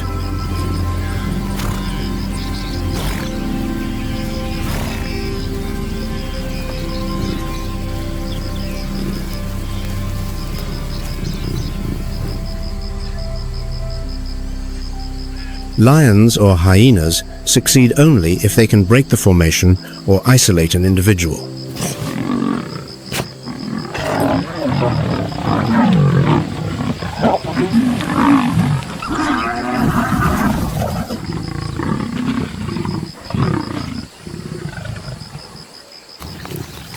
Buffalo shape the ecosystem in many ways.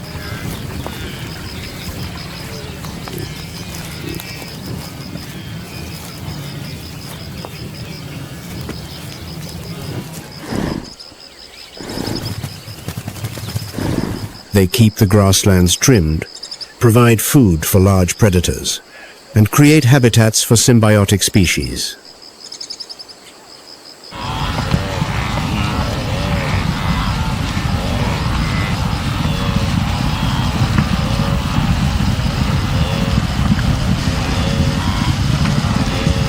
Their presence maintains a balance across the plains, where life and death are intimately connected.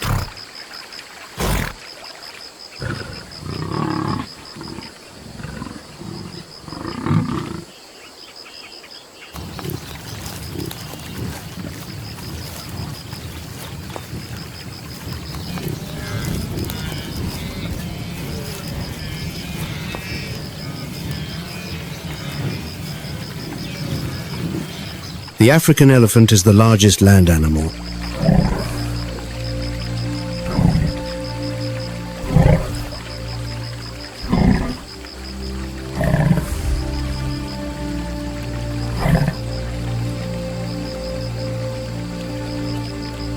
They are natural engineers that shape the landscape.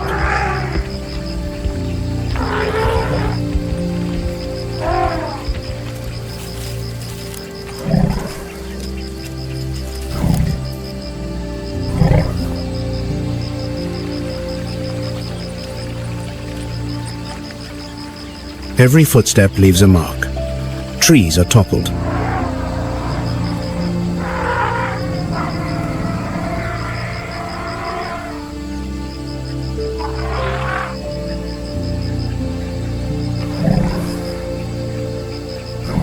Paths are forged through the bush.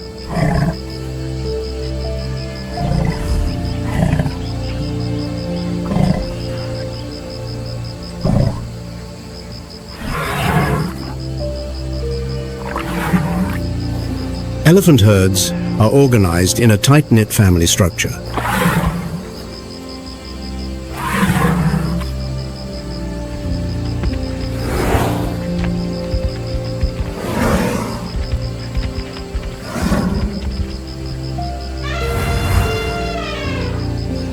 The matriarchs lead the group, relying on knowledge of water sources and safe routes accumulated over many migrations.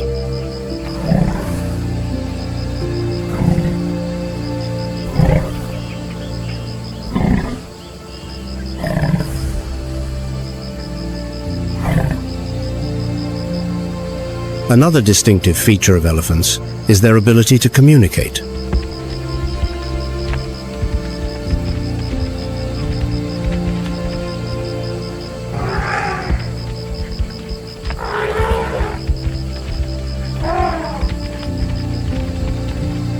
They converse in a language deeper than sound, a dialogue not carried on the wind.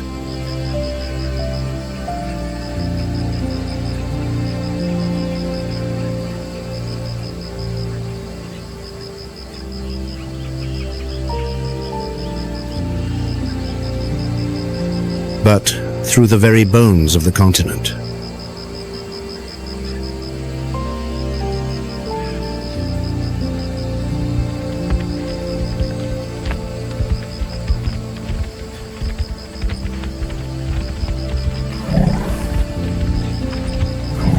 It is a rumble of secrets, of distant herds.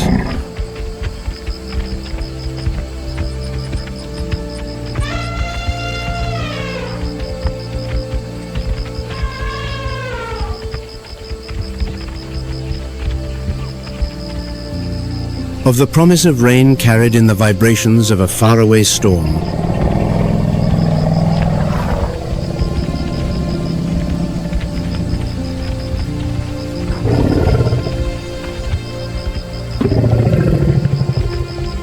They listen to the future, written in the pulse of the earth.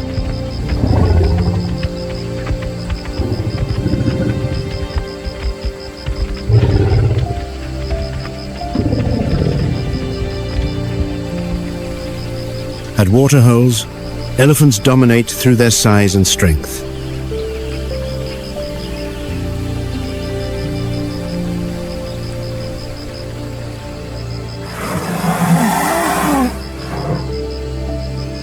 Their long tusks are both tools for digging and weapons for defense.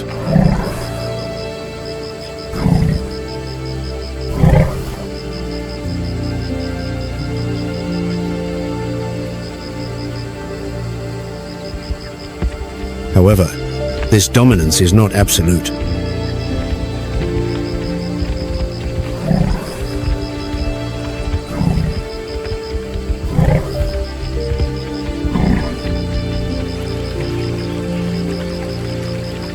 Buffalo and hippos sometimes challenge elephants, forcing them to be cautious before entering contested areas.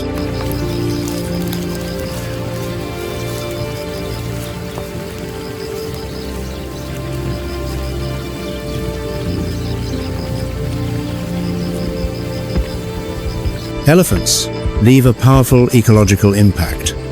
As they break branches to feed, they open up space for shrubs to grow.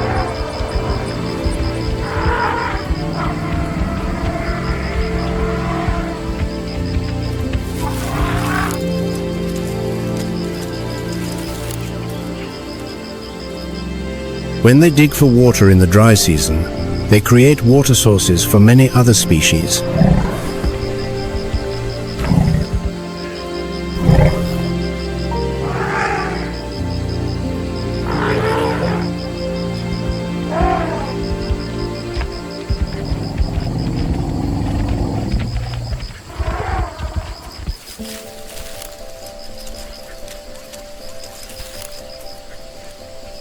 On the open savanna, the giraffe stands out due to its exceptional height.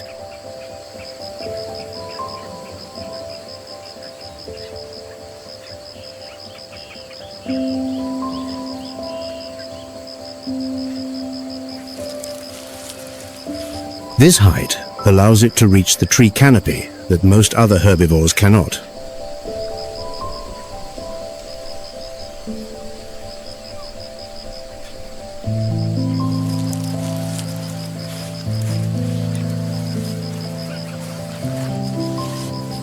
This advantage helps them spot predators much earlier than other species.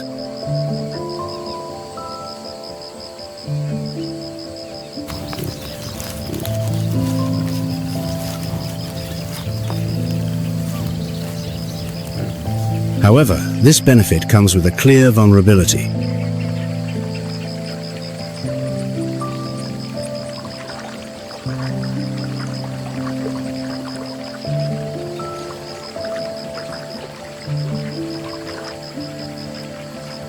When drinking, a giraffe must spread its front legs wide and lower its body.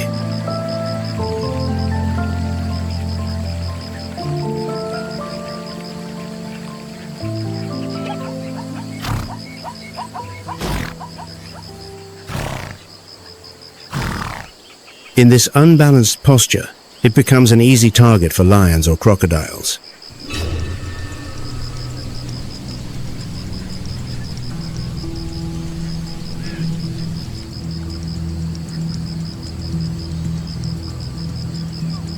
To compensate, the giraffe relies on speed.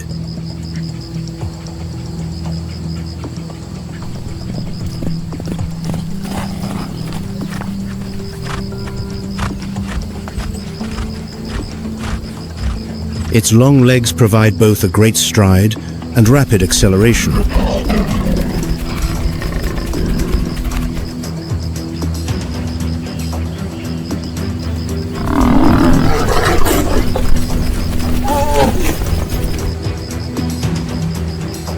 When forced into a close encounter, a kick from its hind legs can inflict serious injury on a predator.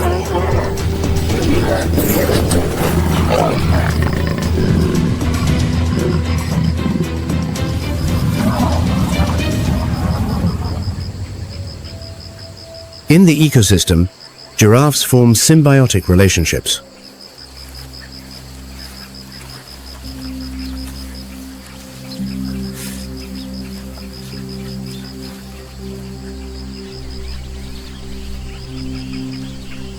Oxpeckers perch on their bodies, feeding on parasites.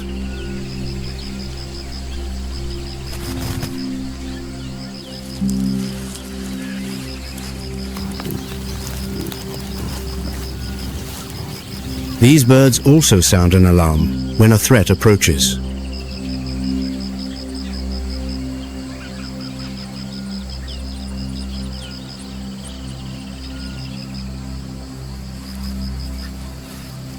Height gives the giraffe both advantages and risks.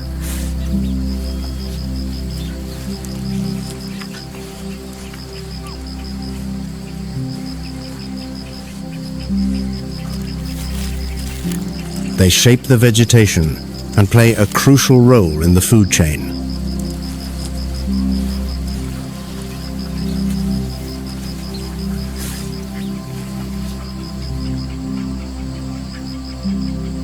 This role makes the giraffe a key element in maintaining the balance of the savanna.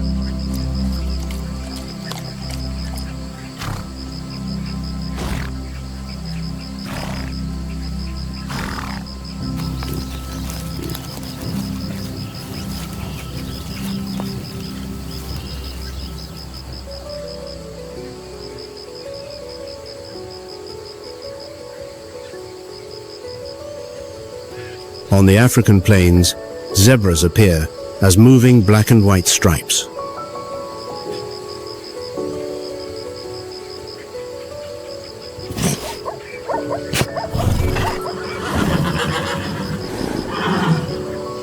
They travel in large herds, protected by their numbers.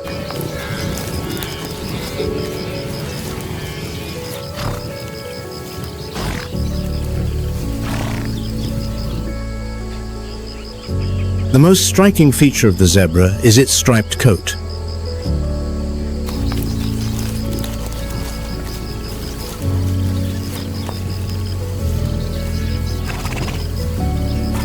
When standing alone, an individual is easily spotted.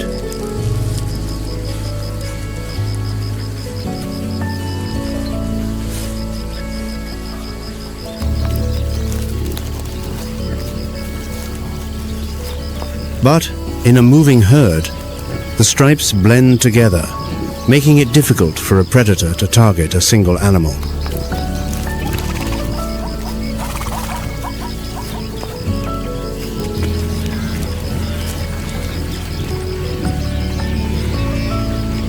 The zebra is also a resilient grazer.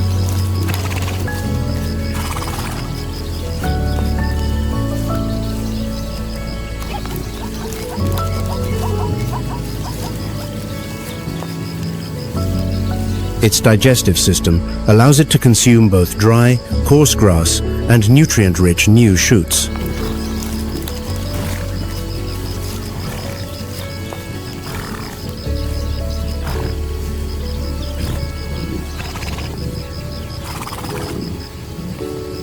This reduces competition with antelope or buffalo.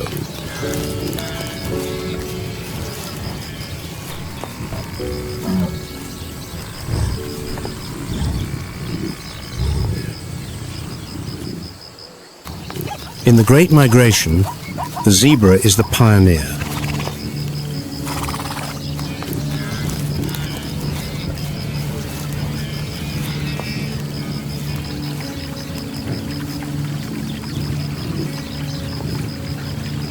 They are the first to taste the hardships of the journey, consuming the tough, sun-scorched outer layers of grass on the plains.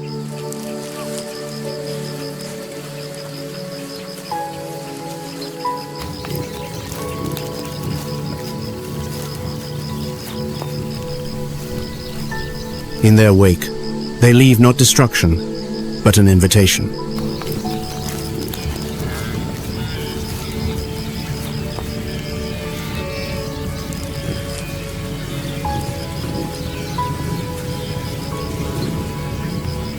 A table set for the millions who follow, an ancient, unspoken pact between two species bound to the same journey.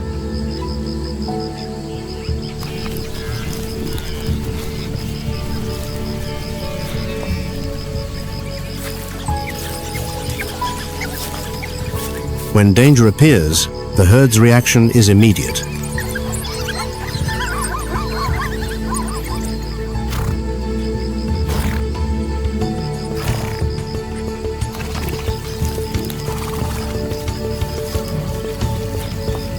Loud calls carry a warning signal that spreads through the group.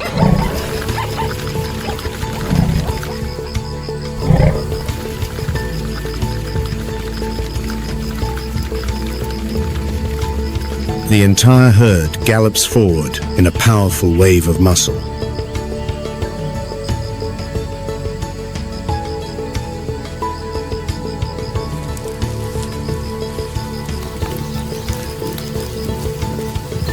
The zebra's role is not limited to that of a single herbivore.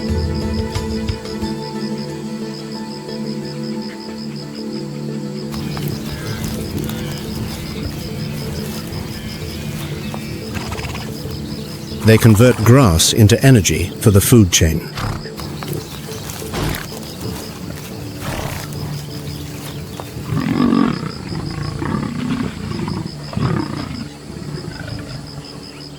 When they die, their bodies nourish vultures, hyenas, and other scavengers.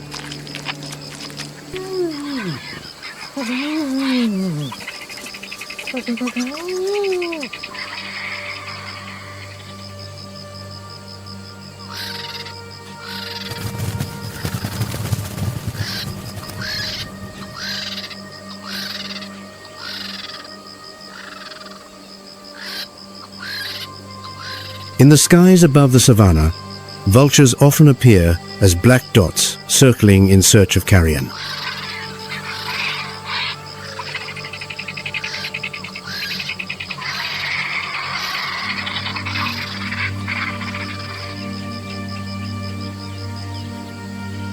When food is found, the flock descends almost at once, turning an empty patch of ground into a feeding site governed by its own order.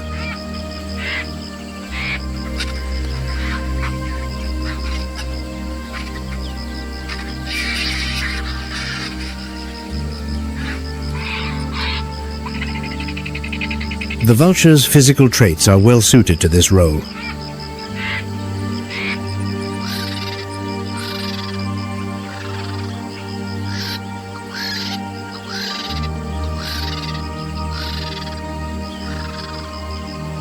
Its long, nearly featherless neck allows it to reach deep inside a carcass without risk of infection.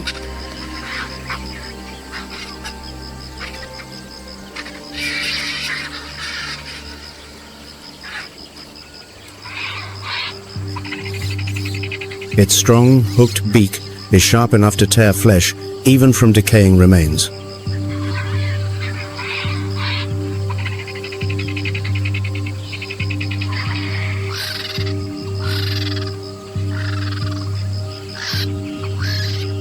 In this way, they consume food that most other animals leave behind and reduce the spread of disease.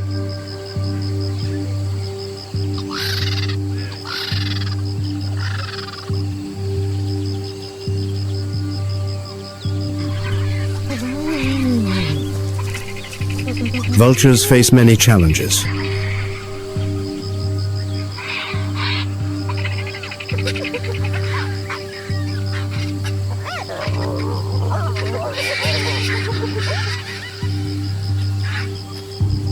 As herbivore populations decline, so does the availability of carcasses.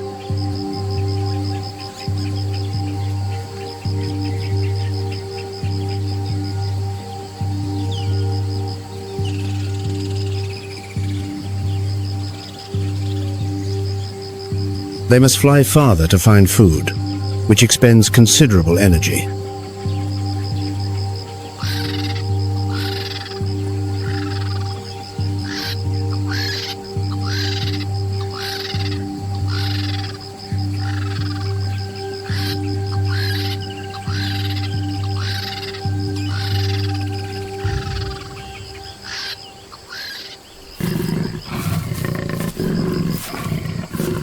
The African leopard is the only predator on the savannah that hunts entirely alone.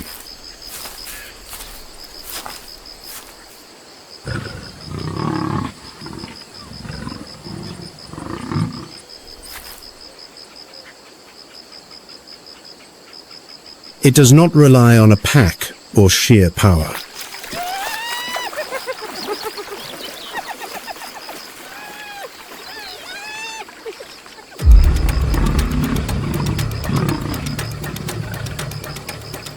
Instead, it uses speed, agility, and focus to catch its prey.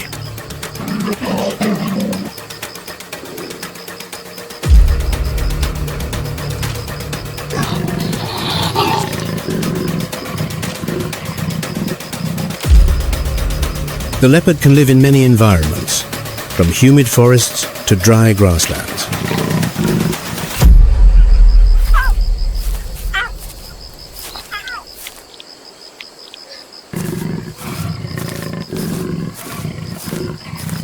Tall grass provides cover and allows it to approach a target undetected.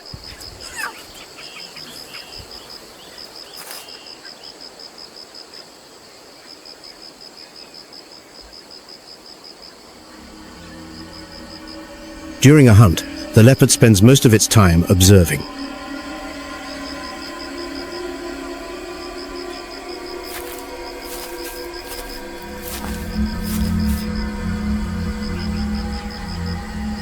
It measures the distance and chooses the precise moment to attack.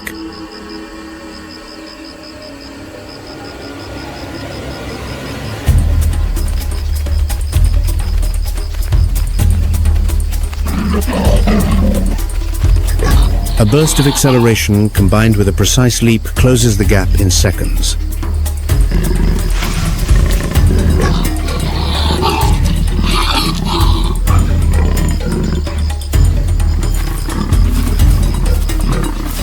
After making a kill, the leopard may drag the carcass up a tree.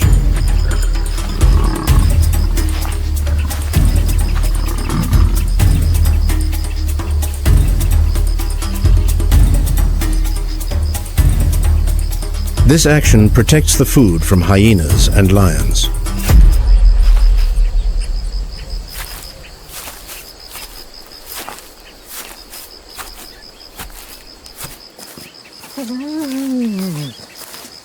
The leopard achieves a much higher success rate than many larger predators.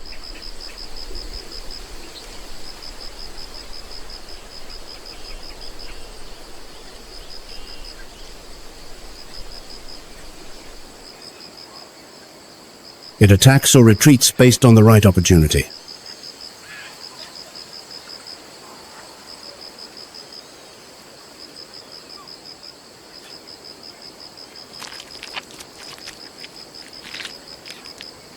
Living alone reduces competition within a group, but requires an individual to perform all tasks, from hunting to protecting food.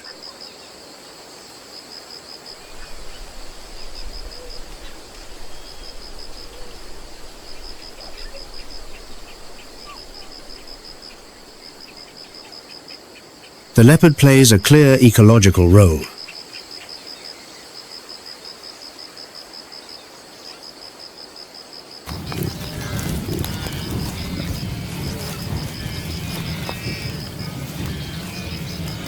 It regulates the populations of small and medium-sized animals.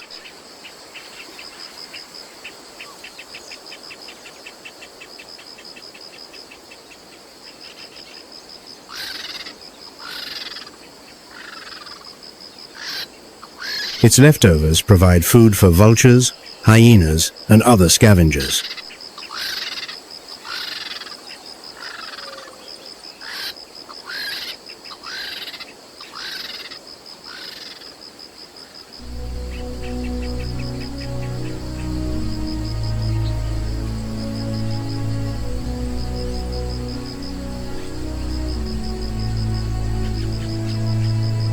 On the vast plains of Africa, the wildebeest is a constant symbol of life on the move.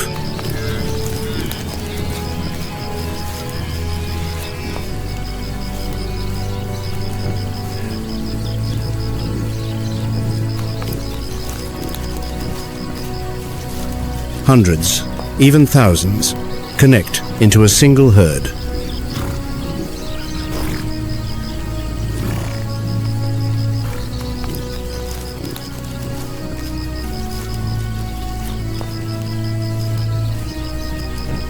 Their numbers form a natural shield.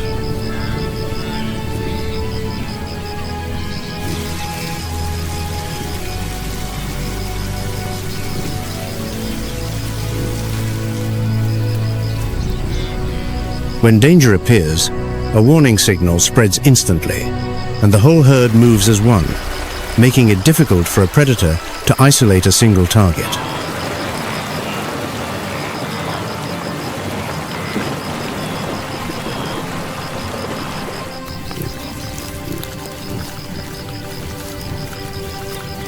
However, this advantage also comes with risks.